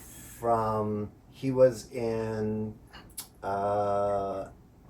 what were Acid Test? Acid Test. They were on Sire. Yeah. Yeah, terrible band. They got a lot of money. They played with like Green Day and Nine Inch Nails. Dana and I were talking about that when I visited them in Lisbon. Yeah. Right. They played a lot with Nine Inch Nails. Yeah. And Mike insisted that he would smash a K2000 sampler. Oh my God. And he was literally smashing them at every show. Jeez. I remember Mike told me that that Acid Test had that first Sire release, and if they sold like a certain amount of records, then they would get re-signed for a higher price, and they were 20 units or like 20,000 units off or whatever Yeah. from the re-sign, and his dad bought all 20. So then they got re-signed for double of what they got signed Wow. for, just to buy that chunk, so they can do that. I thought that was kind of. I didn't even amazing. know that they were had that much advance money behind them, and that They were. their music isn't indicative of smashing gear. No, you know they- what I mean? I they're thought kinda they light. sucked. They were light. I thought they were brutal. I remember before I knew who Mike was, they offered us to play the concert hall with them. Yeah. And I was like, fuck this band. And then they said, I think they gave us $2,000, which felt Holy like shit. 50 grand at the time. Well, it is. And Yeah. and we Yeah. played, and then they broke up. But Mike and Kevin went into the same rehab. But was it Homewood maybe? I don't remember. I Yeah. remember dropping Mike off, and it was kind of terrifying watching him have like a full-on breakdown. Mm-hmm. And I think he was only there for one day, but Kevin stuck it out. So I give real props to Kevin on that because Mike didn't survive. Yeah. Yeah. Which was, you know, sad. But I'm glad that Kevin went through that. You know. So big Yeah, ups it was, to Kev it was for tough. that. Yeah. Yeah, Kev had some resiliency and willpower to get through it. Yeah. And, you know, he's kicking now and doing his thing, and we love him. Yeah. And, you know, I just hung out with him the other day in Hamilton. And, yeah. We got a new record coming out, so. Yes. Okay. Is So that? the new record's coming, but can we talk Yeah, let's go about? through the old ones quick. Yeah. Yes, totally. So is this the first pressing? So, no. Actually, Oh, really? Okay. This is the first pressing. It's got Chris's name on the back, Chris McInerney. This cardboard one we had these bigger, it was like brown cardboard, and they were tall. I remember those. and They the were object so was, irritating. Yeah, everyone hated them. Rotate hated them, and the whole thing was, I think Oliver and his marketing genius was like, well, you're gonna see the record because it's taller than the other records, so you're just gonna, it's there. But it wouldn't fit in the bin. It was a bitch to fit in the bin. Yeah. So that was the first sort of thing. Okay. This is also this is the first run here with silk screen covers on the cardboard, and then it got into like the print shop was the later pressing. I think this has this one doesn't have Joel's name on the back, so this is just the three of us. I actually didn't know that. That's funny. And I thought Joel's name was on the back of some of them, so this may be like later, like maybe it got pressed 3 times. Okay. Maybe we have to check Discogs to. Might have to double check that. Discogs. Kevin recorded at Audio Source. That was a stereo shop in St. Catharines that we stole the name from to call our personal studio. Really, say it again. Audio Source. It was a stereo shop in St. Catharines, and the logo was like, you know, a T-Rex with like a fucking stereo, and it's like, that was amazing. Audio Source, though. And when I opened the record store, Grasshopper Records, you guys were the first band to play. Yeah. For that party. Hell yeah. I really appreciated that. That was awesome. And you brought TV Freaks. TV Freaks, yeah, our buddies Dave O'Connor, yeah, and TJ and all those cats. I didn't Great know band. them, but they palled around with you so much that evening that I felt like, you know, they were part of the crew. They like are. You they guys were, like yeah. really accepted yeah, me, and I was like, "Oh, you guys are great." I remember the drummer hit the drum, and it stuck into the wall. The drumstick. Yeah, yeah. And Burger. it was there for over 10 years. That's hilarious. I the- should let them know. We had the shop. I had the shop for 13 years, and it was in the wall. It's like stuck in the wall, and I should was let like, Dave "Oh, know it's that. so good." Yeah, TV Freaks. They were close buds of ours. Dave O'Connor, a friend of mine from another Fort Erie guy. Okay, but were they Hamilton based? They're Hamilton. Yeah, Okay. they're still kicking. They recorded with Dallas.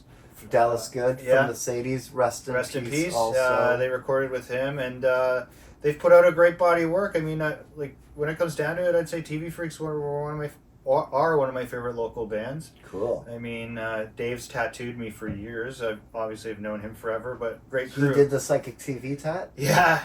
Back in the day, he did the Psychic TV tat. Cool. Probably didn't know who they were, but at the time, That's fine. fucking right, man. Yeah, man. Dave's a great guy, and respect his musical output and his artistic endeavors that he's done over the years. Great tattoo artist, and fucking love that band. Yeah, we played a lot of shows with them. We had release dates at the same time. We did a split 7-inch. And was that the one with the person throwing up TV Freaks on the front cover? That was their That 7-inch. was Yeah. theirs, okay. So we had released. We were both on Schizophrenic Records at that Yes. time, and the guy with the umbrella on the logo. the logo was it was like the Danzig, like the devil horn. Oh, Horns, yeah. and the letters are like electrified. Yeah. Yes. Yeah. So there was, you remember Amance Crewmans? He was like part of the punk scene, older gentleman. Yes, he passed away. He did right? pass away. Yeah, I he remember was he used to be at all the shows. all of them from way back, like Vile Tones era. Like he was old school. Yeah. Yeah, he was a big supporter of our band and Schizophrenic Records, so we did a tribute to him on Turbo 2. He was on the sticker. He's the one holding the umbrella. Yeah, that's Yes. him. That's who you're thinking Got of. that. Okay, But so we both released stuff at the same time, and we had 7 inches coming out, but then Schizophrenic did a mashup where like our side A and TV Freak's side B was a 7-inch, and then Cool. other 7 inches was like our side B and their side A. It was like he had like some deal back in the day at the pressing plant where they were just spitting whatever out they wanted, right? So I love it. Okay, so and then this Turbo 2 yeah. was on the 7-inch. So Turbo 2 was a full length that came out on cassette, and then we did a 7-inch with like 8 songs off it and kind of cut a couple songs. And it was like a 7-inch on 33 RPM, so we just milked as much as we could. It was so good. It was like essentially a full length on a 7-inch. But it blasted by. It was all the songs were short. In the store. Yeah. And people being like, "What the fuck is this?" I'm like, "It's the new Sailboats, man." Yeah, that's when we started writing like a little more sonically and dynamically. It was like hardcore influence with like Monster Helicopter, but then we had songs like Stephen Aaron Winger and Song 4 that were a little more weird and interesting, I guess. Yeah. And Stephen totally. Aaron Winger, You shout guys- out to Steve Winger, one of my best buds. You guys did progress. Yeah, You know, like musically. yeah. And that, what was that title where like I'll give you 10 seconds? It's like 8 to the door. That's on this That's record. on this? Yeah. It's exactly 4 seconds from here to the door. I'll give you 2. Yeah. I think that was like Home Alone inspired with the I'll give you to the count of 10 to get your low life blah blah blah. It is like 1, 2, 10. So That's and oh there's man. a lot more words on here. I was gonna say it's 4 seconds to the door. I'll give you 2, but there's all this like it's exactly 4 seconds from here to the door. Like fucking how many words are you gonna put in there? Okay, so But yeah. the 7-inch was the second album. Was this yeah, we put it out on cassette, and there was like a couple songs we cut out for the 7-inch that were just kind of Okay, whatever. so I need the cassette.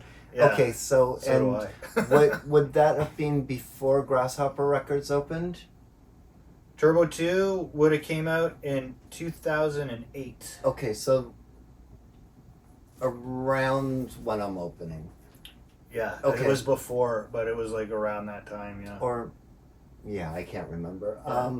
But then that was the last time you guys recorded together as Sailboats. Well, at that point, yeah, we never like really broke up. We just went on like super long hiatuses. Well, we actually started recording Turbo 3 shortly after Turbo 2.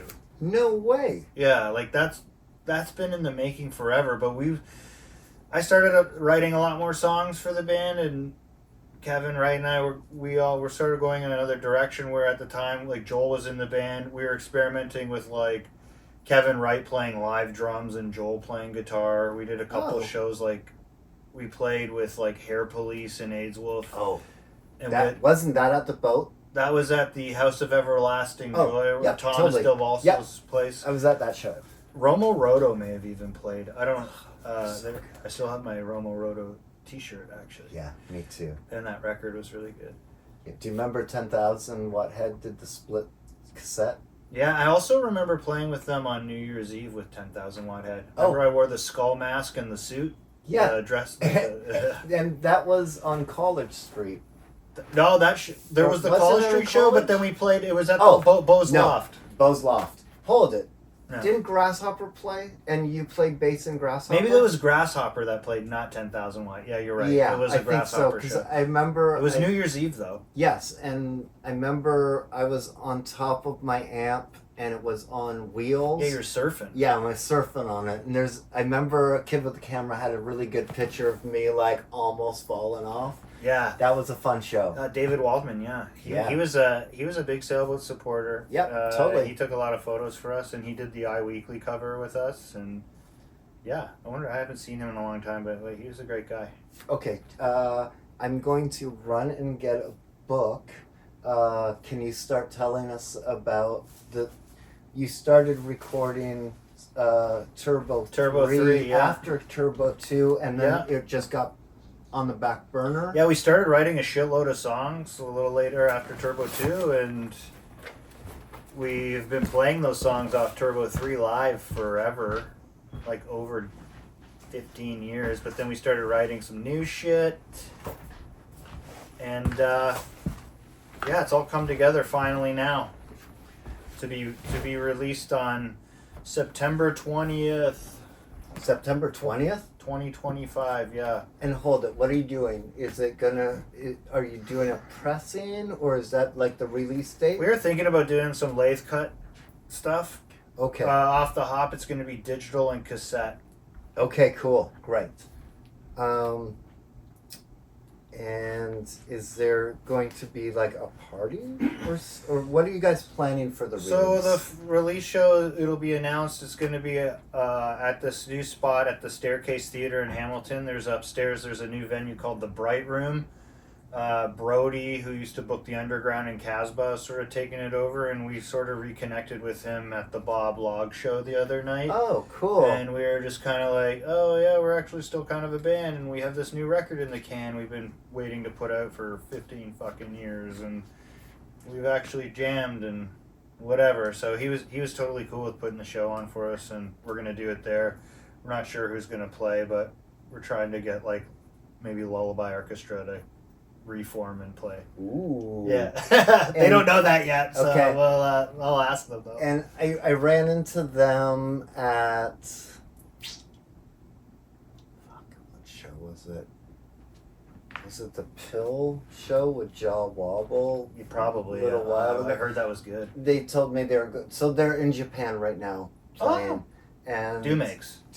Yeah. Yeah. And I was like, oh, good for you. That's fucking fun. Okay, so I have some pictures I guess we could insert Yeah. from one of my art books. Oh my So God. that's upstairs at the Riot House. Yeah, And I guess that's you. that's me with my corduroy shoes, and yeah, there's Chris. That was Chris is actually doing what he did every show, and that was just trying to pick his gear up from falling down. awesome. Yeah. And this is a picture of Kevin making out with Kat. And I was like, what? That's Kat, or is that? That's is? Kat. Oh, okay. I thought that was like his old girlfriend, Rebecca. No, and I was like, he is making out with her fully in the middle of the set. Wow. Well, I didn't know that. I know. That's interesting. That was I was like, whoa. And here's you and Mousy Yeah. during Flanagan's set. Oh man, my old school tattoos too. Yeah, and look, you got Back in the USA, the MC5 record over Oh, you. perfect. So I'll insert these Oh, that's But these- hilarious. in my little art book. Yeah. Hilarious. I love Love it. those things. So hold it back to Turbo 3. Yeah. Any of the tracks that you recorded then, or did you re-record those songs? You know what? None of them. Well, Turbo 3 is all like new songs per se. We've Yeah. been playing a lot of them live. We Mhm. did a music video a number of years ago.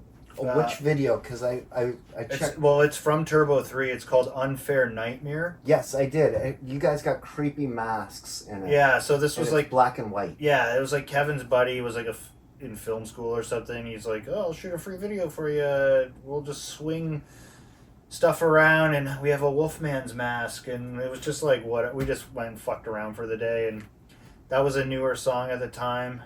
Yeah, that's Yeah. great. And it That's looks, on the record. It looks like you guys just have flashlights. Everything's Yeah, really dark, yeah, but it yeah. looks like Kevin's singing into a Yeah, flashlight. yeah. And I was like, oh, these masks are great. There's 2 different masks in There's it. like a devil's mask and like a Wolfman one or Yep, something. and there's good silhouettes of it.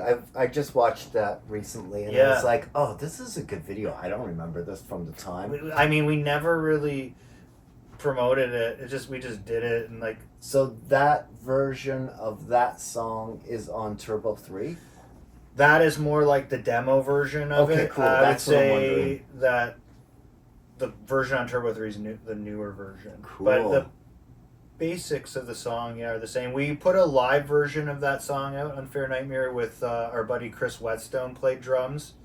It was a live drum version of it. We recorded it at our buddy Sean Pearson's studio, and it came out on this compilation that Steel City Music put out in conjunction with Schizophrenic Records. It was like a benefit comp, and we had 2 songs on there. Cool. Unreleased.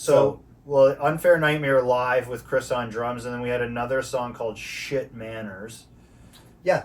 That is on that comp. That is exclusive to that comp. Yeah. Okay, I have the set list from when you played Grasshopper Records for the opening party, and that's on the set list. Wow, it might be one of the only times we played that song live. Okay, cool. Yeah. I meant to pull that out and I totally forgot. I have a few of your set lists I thought was really funny. Yeah. And let's set Up North on Fire. Yeah. That's a good video too. Yeah. That one that got played on the Wedge, I remember. Sukian hooked us up, gave us the shout out and played it. Yeah.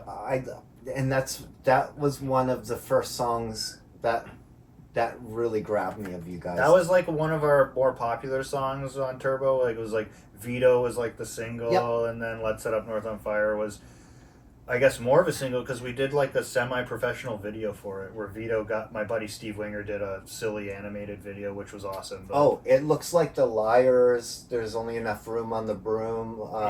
There's like a chicken. Yeah, and the eyes are going big and going small. Yeah. Our buddy Steve, my good friend Steve, who became friends with the band, did it. Cool. I was living with them at the time. Yeah, because it says unofficial on YouTube. I'm like, oh, this is great. So we have a song on Turbo 2 named like Stephen Aaron Winger named after him, and he's a real head I grew up with. He showed me a lot of music that I love to this day. I played in a band with him called Washcloth for a really long time. I do remember, and I always thought that was such a gross name. It's the best band name I've ever come up with. We were originally supposed to be called Coyote on Peyote, but then Ryan Mounsey stole that band name from me and started his band with like the Hot Monogamy people, and he called his band that. And he's like, I'm just gonna steal that band name. Sorry, and I was like, okay, whatever. Shit, that was on the comp that 10,000 are so on. that was originally. My band with Stephen Winger, which became Washcloth, was called Coyote on Peyote, and then he just took that name. That is hilarious. So then I said, well, we'll just call ourselves Washcloth. And like that band was so good. Like we played a show with Ron Sexsmith. We opened up we were like, Washcloth was like a 2-piece like grindcore kind of band, really weird band that used like Halloween samples as our vocals. So it was like power electronics? Like we had like this box that just had all these like samples of like chains rattling and women screaming and Frankenstein and witches cackling. Cool. Those were like our vocals. We played like 4 shows in our life. The band Cursed really liked us, so we played a couple shows with them. We played Dan Dunham's New Year's Eve party in his basement. Cool. And we had a record that got lost in a flood that never came out. But, like the masters got lost? Yeah, we recorded this wicked ass record in the basement of this guy Paul Wheeler's place, and his basement flooded and everything was just gone. Okay. We were heartbroken. That is such a drag. Yeah. I hate when things get destroyed. But that was the only band I played drums in. I played drums. You played drums? Yeah. Oh shit. And Steve played guitar. Hilarious. I've never seen that. Well, Steve's a better drummer than me too, so it's just like he couldn't play both instruments at once. Cool. But I like learned how to play drums, and it was like a lot of blast beat stuff, and I got quite good actually, because we used to jam we lived together in downtown St. Catharines. We used to jam in our living room. Like it was the best. Okay, and the name Sailboats Are White or Stephen Aaron Winger?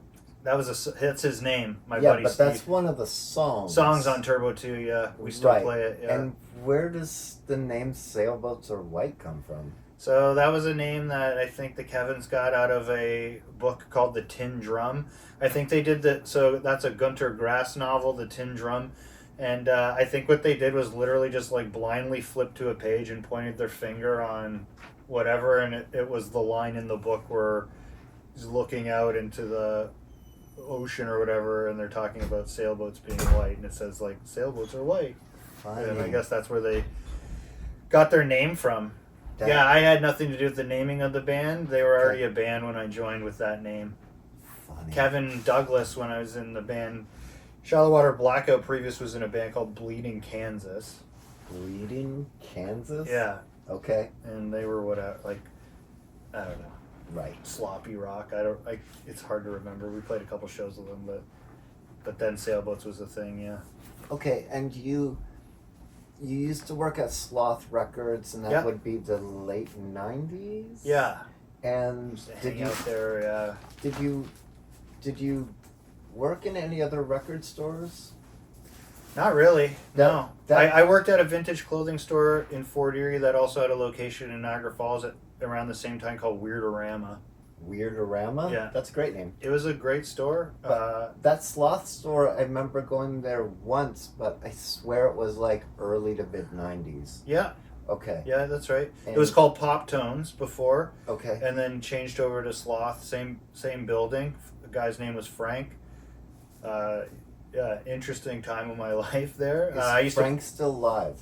to don't know the answer to that. Okay, because I've He's- heard stories about him being a little mangled, or Yeah, like hardcore, like a Throbbing Gristle kind of like Well, casualty. yeah, we used to watch a lot of weird stuff when I used to work there.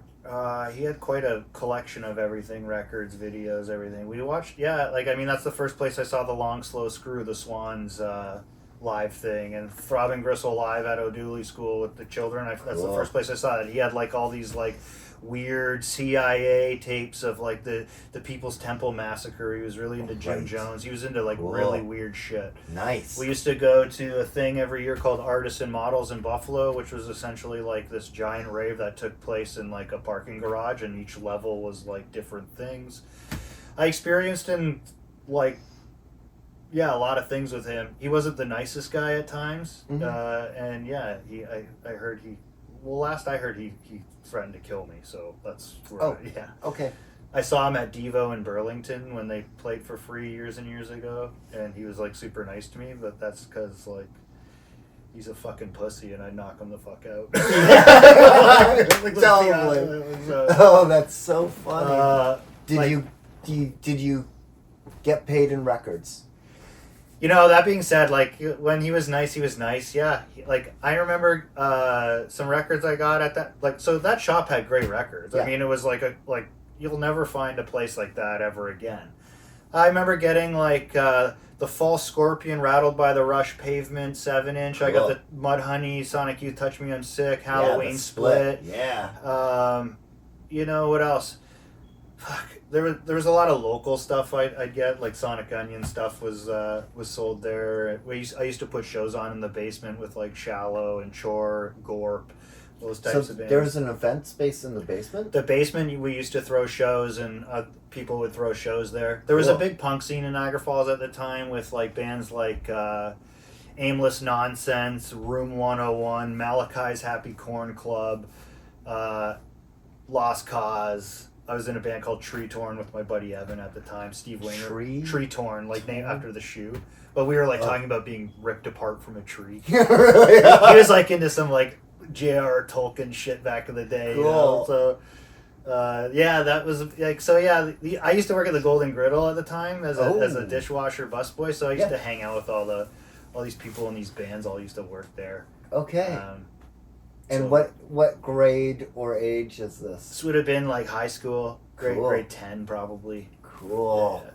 So there was lots of bands around at the time. Like Niagara Falls had actually a great scene, and it kind of amalgamated with Hamilton. Like Glorp and Science Spheric were kind of popping off. Like Boomer and all those bands were around, but there was like bands in the Falls like that were doing cool things. There was this band called the Target Fish I used to like. I used to work with this guy Greg who was in the band, and that's where the Target Fish, yeah.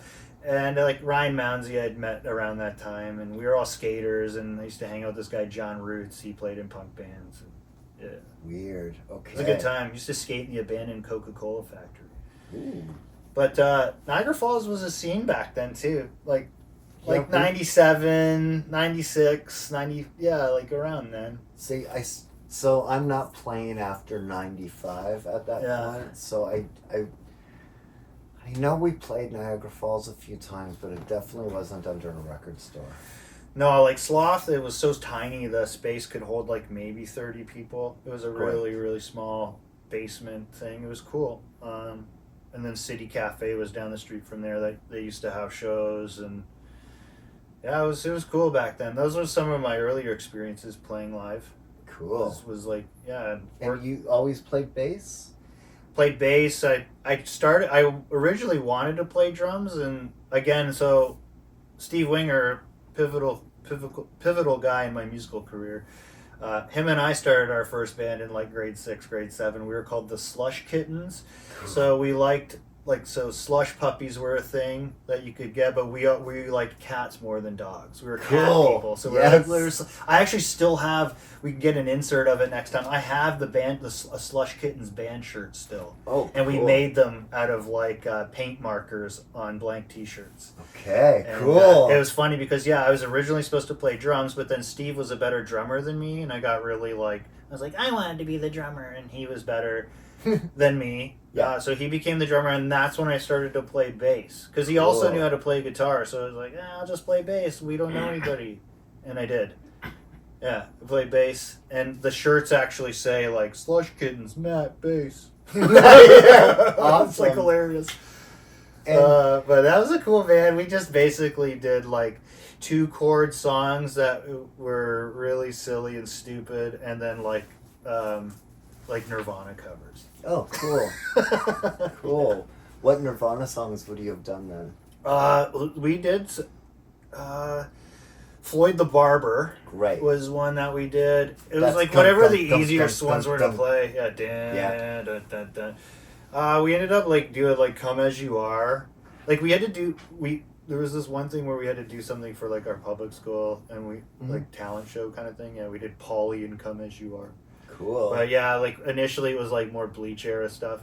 Steve, for a Fort Erie cat, he was way ahead of the curve musically. We were both into metal as kids, and that's how we kind of met. We both liked like Ozzy Osbourne and Slayer and shit, and Anthrax and stuff like that. But he was like early on into like Dinosaur Jr., Melvins, Napalm Death, Sepultura. Like he was into some of the deep cut stuff. Yeah. And he showed me the Melvins actually. Cool. And like when we were kids, and he had a cousin named Jesse who lived in Toronto at the time back in the 90s, and would come down with all these records and show us like, well, if you like Dinosaur Jr., then check this Pixies record out, or check like we already Tap knew you in. Sonic. We like were into Sonic Youth, and like I grew up like a metalhead, so he kind of tapped us into to the more deep cut stuff. But there was also a wrecking yard near us that demolished cars, and we would sneak in at night and take all the tapes out of the glove boxes before they would get crushed, and that's how I found out about a lot of music too. I remember I remember getting like NWA, A Bitch Is a Bitch. And, like, don't show my mom this. Oh, look what I got.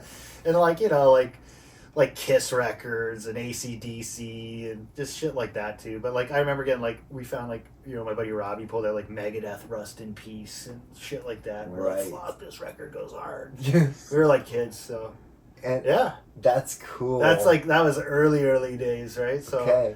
Oh, and you never saw like original Grasshopper, no, but did you know about? I had Stereo Vision on CD, man. Oh, really? Okay. And then like later on when I met up with like Joel Bass and those guys, he gave me the Kid Cobra tape. Oh, cool. Which was produced or recorded by Andre Ether. Yeah. The Deadly Sense.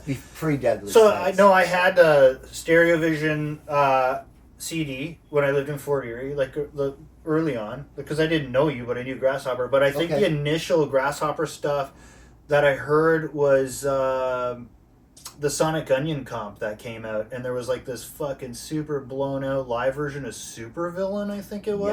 Yes, totally. It was so Sonic Youth did that 7-inch Smell You Later, which just was like Tristan, Shallow, Gleet, and Sponge, but then they did that CD The comp, CD. Not If I Smell You First. Yeah, you got it. That's right. what that's Terrible the CD. cover.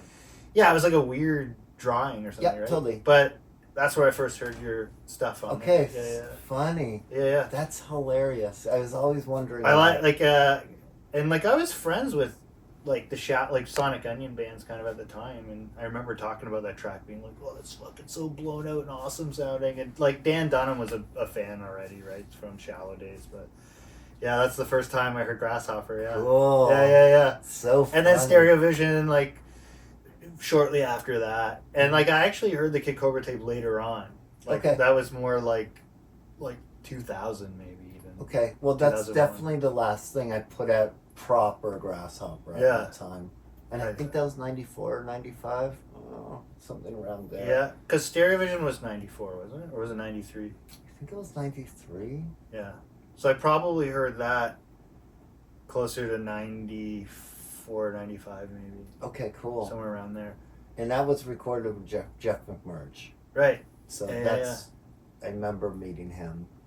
And, oh, that's funny. And, because I definitely played the St. Catherine's a bunch, but we used to do all those weird little shows in weird places, and I loved, like, Yeah. do bands still do that now? I don't know. I don't think so. We used to set up tours that were just like Ontario based. Yeah, totally. Like, but we play like Knights of Columbus Hall in Simcoe. You play Brantford. We played some weird ass places in Brampton, like Malton. You know, Yeah, like perfect. what was a big one back for us was Masonic Lodge in Mississauga. Yes. Before that, after that closed, this fella opened a place called Marcello's. We used to play there. This was like maybe 02, but Masonic Lodge before that. We used to crazy shows there, like Rockets, Red Glare. And Oh, I remember really liking them. all those bands we used to play with them. There's this band we used to play with a lot called Kill Mannequin. They were like a 7-piece like tech metal band. They were fucking incredible. Funny. Yeah, shit. Yeah. Lots of crazy. Like you play like Tilsonburg, like weird ass places. I don't think you can do it anymore. Like we would literally do a whole tour just in Ontario. Like it would be like Niagara Falls, St. Catharines, London, Toronto, Brampton, Brantford, Tilsonburg, Simcoe, Yep. Godridge. Godridge, yeah. Waterloo. Caledon. Caledon, yes. We did Caledon, Newmarket. We played freaking Newmarket. I remember playing Newmarket, and the Good Brothers brought me to their family's place. That's amazing. And we were opening up for, it wasn't Random Killing, it was more of a punky band. Unsane? No, it wasn't Unsane. We did do that tour with Unsane. Imagine seeing Unsane in Newmarket. Yeah. But I mean, everyone played those venues back then. For that tour, the very first show was at Sneaky D's, and then my band quit that night.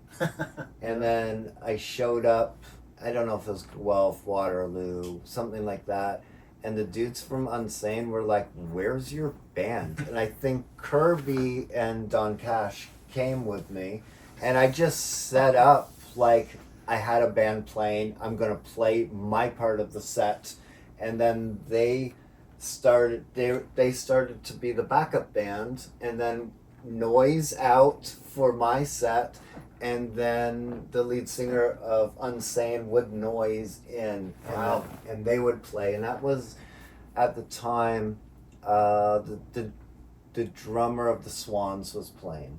Ted Parsons? I don't remember that his who it was? name. He I had think it was dark Ted. hair. He was Yeah. like kind of a tough guy. Yeah. And we really loved Unsane, and I thought it was such a bummer that my band quit on that first day of it. Yeah, But it turned out so well having Unsane being the backup band. That's I was amazing. like, this is so good. I mean, AMRAP Records. Dude, I that don't was talk the about shit. it enough, but like, yeah, what a great label that was. Like, the band Hammerhead too. I really liked them. Like, Duh the Big City. Janitor Joe. We Janitor used to Joe, play with them yeah. all the time. And Yeah. then she joined Hole. So then when we would play with them, they would tell us all these like Kurt and Courtney deep dark informations. And it was like, no way. I mean, Cows and Surgery. God Bullies. God Bullies were, they were pretty terrifying live. They're scary as hell. Yeah, those guys, they shot up on stage before they played, like on stage while they're setting up, he's just cooking a spoon and shot up, and I was like, wow, these guys are fucking It's going hard. totally. I've watched a few bands. I've watched Povo shoot up before they played at the Knitting Factory in New York, and they played with, it was Luscious Jackson, somebody else, and then Povo was the headliners. It was like one of those weird CMJ Luscious nights. Jackson, Yeah, it was great. I Right like- when I like In Luscious Search of Jackson. Manny came out, it was Yeah, that tour. That was real fun. I have a bunch of rapid fire questions, but I won't go through them all. Do you remember the first record you bought or got? That's it. Yeah. I'm gonna say it was Kiss Alive. Great. It was Cool. a Kiss record. Nice. My first record was Kiss as well. Yeah. I remember buying a Kiss cassette too really early on, like either like double platinum, I think maybe it was. That was the first record I bought because it was Revenge? silver.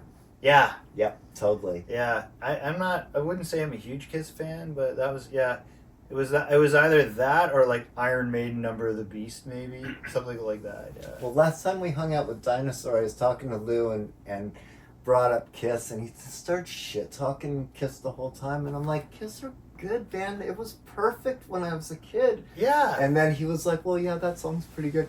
Oh, that song's pretty good too. Maybe I don't hate Kiss as much as I'm like, Kiss got, it's Kiss. I understand. But like, that was important to me. For me growing up, it was Kiss and the Beatles. Like when Kiss was more modest, like they're more modest people. Like they're probably a little more likable. Okay. Yeah, Beatles. Yeah. Beatles. Do you remember like the first band or star that you got to like kind of hang out with, Oh God. or like meet at a show or anything like that? I'm trying to think. Yeah. Maybe, Okay, how maybe about- you. No, I met Kim and Thurston early on. When I was it might have been in high school. We went to, remember the No Music Festival that used to happen in London? Yeah. We went up to that and got to meet them there. Cool. They were both there. I think they were performing together. Nyla Spasm Band. Yes. Neural played. Remember Neural? Yeah, we played with Neural in Montreal at Pop Montreal. Cool. I Yeah, remember super that. interesting dude. I remember like he was like looked like he had like these toasters that he was jamming like stuff into, making all this crazy noise. I was blown away as a young person seeing that. Yeah. I think it was like there's other band like experimental bands back. CCMC was another band. Totally. That was with Michael Snow. Yeah. Yeah. So they weren't. I don't think they were at the festival. But yeah, Kim and Thurston maybe like. Yeah, I've met them later on now where I was like less starstruck. I was never really like a super starstrucky person. Like I've always been like fuck celebrities and that shit. Yeah. But they were a big influence. And I met King Buzzo Yeah. early on. And I'm trying to think who else. I work in television and film, so I've met a lot of people later on. But that was, I'd say Kim and Thurston. Let's go with that. Okay, I could dig that. Yeah. And I remember you used to have the gigantic VHS collection. Fuck. You have man, tons of I records. used to have a huge collection, yeah. What are the things that you're collecting now? Well, still records. I still buy records all the time. I'm, invested in like seeking out new music as well as like rounding out my collection. Oh yeah. I used to skateboard a lot and was into skateboarding. Never was really a great skater, but I had a lot of skateboards and kind of skate memorabilia. I still have a lot of it. I did collect VHS for a really long time and had a wicked collection, but I've since sold most of it off. It's just the space. Yep. And also I've become a little more of a minimalist where it's like, I don't want all these bookcases everywhere and blah, blah, blah, blah. So I'd say that it's like records and cassettes I still sort of buy. Yeah. And that's like my main thing that I collect. Okay. I have a vintage store that my buddy and I have had for quite a long time. So Say, I mean, say the name and the address. Object of Virtue, 790 Queen Street East, in the basement of Arts Market. Beautiful. Anyway, yeah. So I got a lot of vintage clothes and shit. It's like almost like an extra storage unit there. Cool. For me, that stuff disappears that I don't notice, so I don't get too attached. Yep, totally. And once it moves somewhere else, it's like, Yeah. kind of, you could let it go now. Yeah, exactly. So it was like, I collected concert shirts to, vintage synthesizers. And still have a lot of music gear. Good. But it's mainly like, it's something like with VHS, it was like people buy it because, like, collectors buy it because it's like collectible and it's this, like, records, it's this pressing on Astral Media of this weird horror movie. But for me back in the day, it was like I wanted to watch the movies. Yeah. So I just watched them and I'd be like, yeah, I've seen Tourist Trap. Oh, I saw it. Street Trash. Yeah, great. Like, I don't need all these copies of this anymore. So I sold it for a big bag. And, like, with records, you go back, you re-listen to records. It's like I'm not going to watch a movie unless it's, like, maybe, like The Big Lebowski or something 15 times. Or Tommy Boy, which I've probably seen that many Tommy times. Boy is so funny. But, Well, you were the first person to tell me about Street Trash. And Yeah. we went to see it in the theater. we saw it at the Bloor Cinema when it was Okay. kicking. And I had no idea, and I don't even know how it went under my radar, because, like, in the 80s, I worked in a video store. Yeah. And then in the mid-90s, I did Jumbo Video midnight shifts. Love Jumbo Video, yeah. Oh, totally. It was so Yeah. good. Yeah. And I knew where all the cameras angles were, Yeah. so you could do shit behind in those corners. Yeah. Did you have a Jumbo Video like by you? Yeah, we had one growing up in Fort Erie. We had one. We had Video Station, Blockbuster. We had them all. Okay. Yeah. But it was 24-hour. Oh, there goes my alarm. Is that a food alarm? No, that's just like, so this watch is such a pain in the ass to set. Yeah. My girlfriend had to set it for me, and then it was just like, oh, the alarm accidentally got set with. I'm like, is it in the right time zone? Finally, yeah, great. And she's like, well, the alarm's just gonna go off at midnight. And I'm like, well, I don't know how to fucking change it, so we'll just leave it. Oh shit! Is it midnight? It's midnight. Well, my watch is like 5 minutes fast, so it's 11:55 ish. Okay. Then okay, let me ask you a few other things. Do you have a favorite supervillain? Oh god. You know what? Back in the day, yeah, I was more of a, like, with comics I was into, but I was like more of a DC guy. No way. Over Marvel. Really? I would have to say. Funny. Yeah, like, I liked Spider-Man and stuff growing up, obviously, as a kid. Yeah. But I was more of like a Batman guy. Cool. So, but my favorite villain growing up was maybe Darkseid from Superman. I don't know And what he to was do like with kind of that. like this big, like, molten looking man. Okay. And he was super evil. I would say maybe there are a couple runner-ups for supervillains if I can. I know you said favorite, but some runner-ups: Apocalypse Oh yeah. from X-Men and Yeah. Red Skull. Red Skull's so good, and I loved that he made it into that Avengers movie. Yeah, You know, yeah. like, for what is it called? It's my favorite of those Marvel movies. It's the part one with Thanos. I've never kept up with those really, Dude, but yeah. that movie is perfect, Good and I check it. love watching all the superheroes die. I think it's wonderful. Yeah. That's high art to me. Yeah, I yeah. love watching the hero. You know, Yeah, and I like Green Goblin too. Green I mean, it's a Goblin's classic. so good, I yeah. obviously like the Joker growing up. Yeah, but I'm gonna say Darkseid, and then I'll say runner-up would be Red Skull. okay, and let me see if we have a final funny question.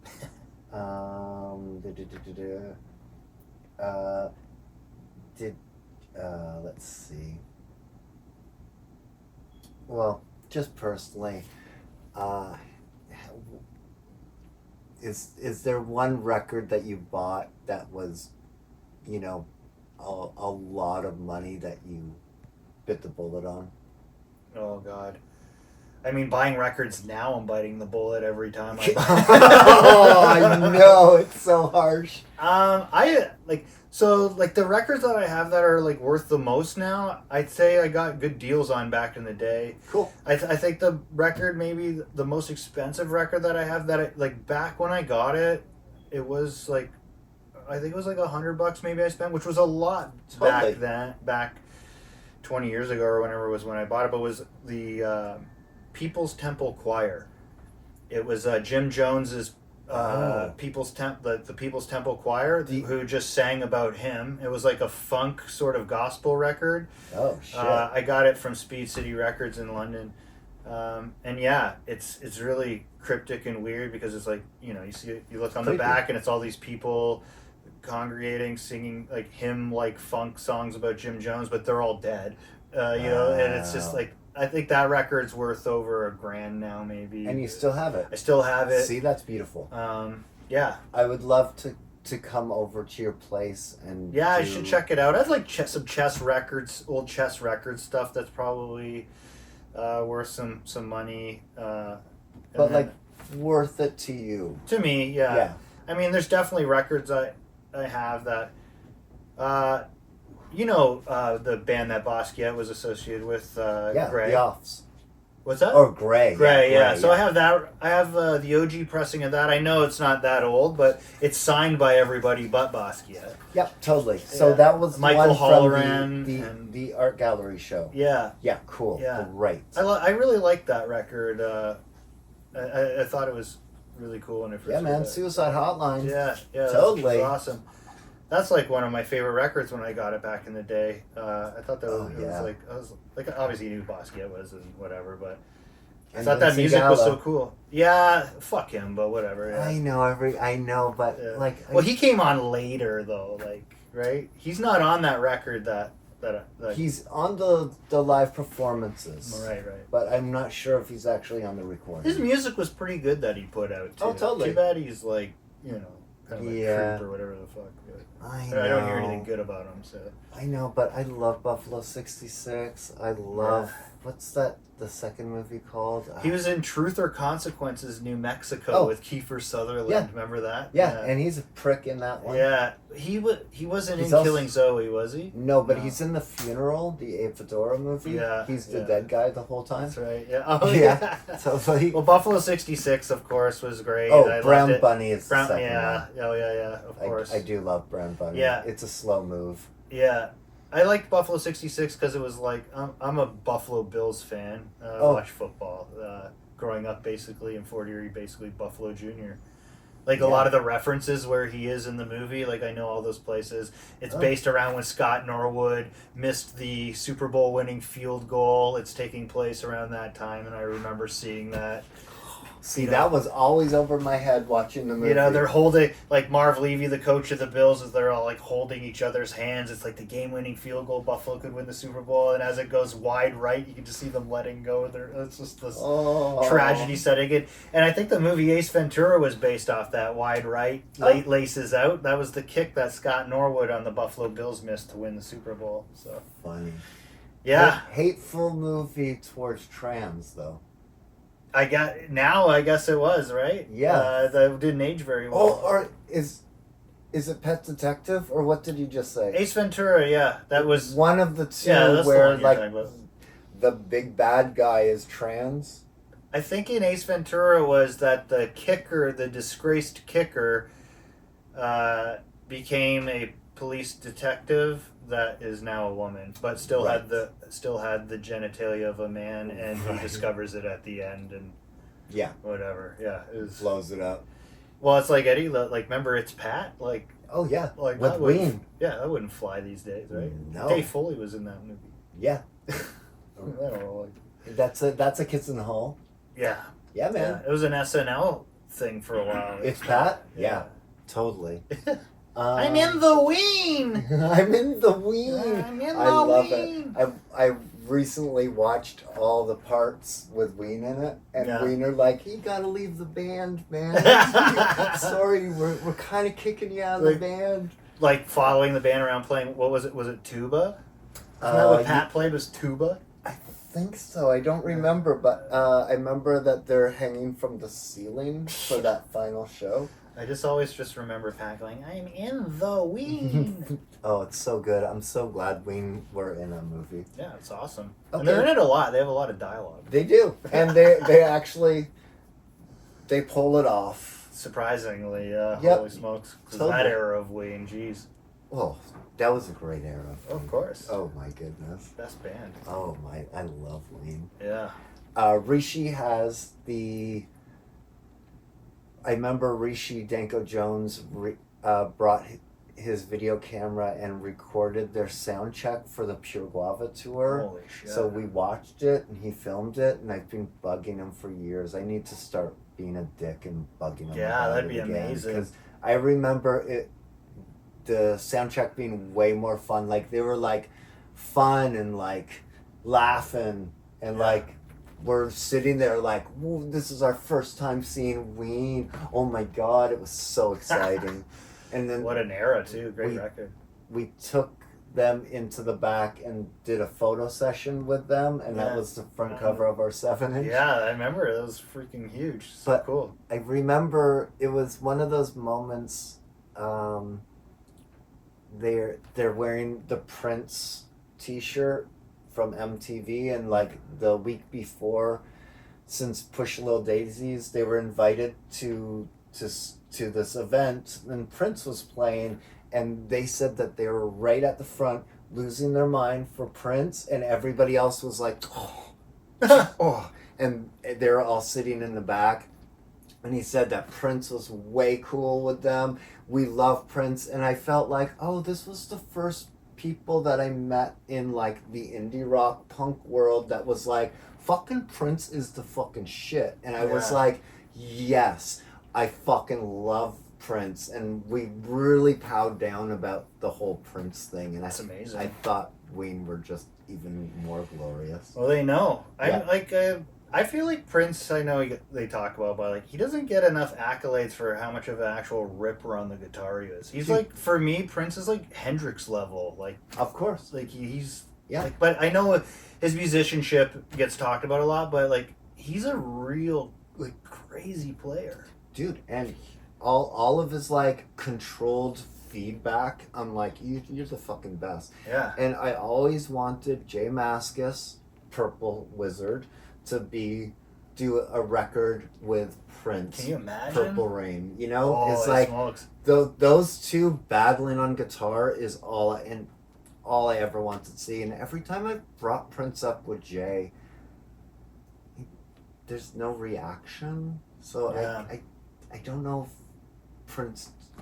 Doesn't do it for him, maybe. Yeah, totally. And I'm like, you guys really do play the same. Like they both Yeah. rip. Big And time. there should be a Prince and a Jay record. I wonder if they know of each other. I would assume so. Like we obviously know Jay knows Prince, but does Prince know Jay? I would assume so. It's that time when it's that mid-90s where dinosaurs they would have at least been at like Cross paths something. in some Yeah. festival scenario. That's what we need to bring up and see how Jay answers or not. Yeah. You know? Next time we see him. Next time we see Next him. time they're around. Okay, well, thank you so much for coming to Yeah. Supervillains. It's This awesome. is our first Love it. one.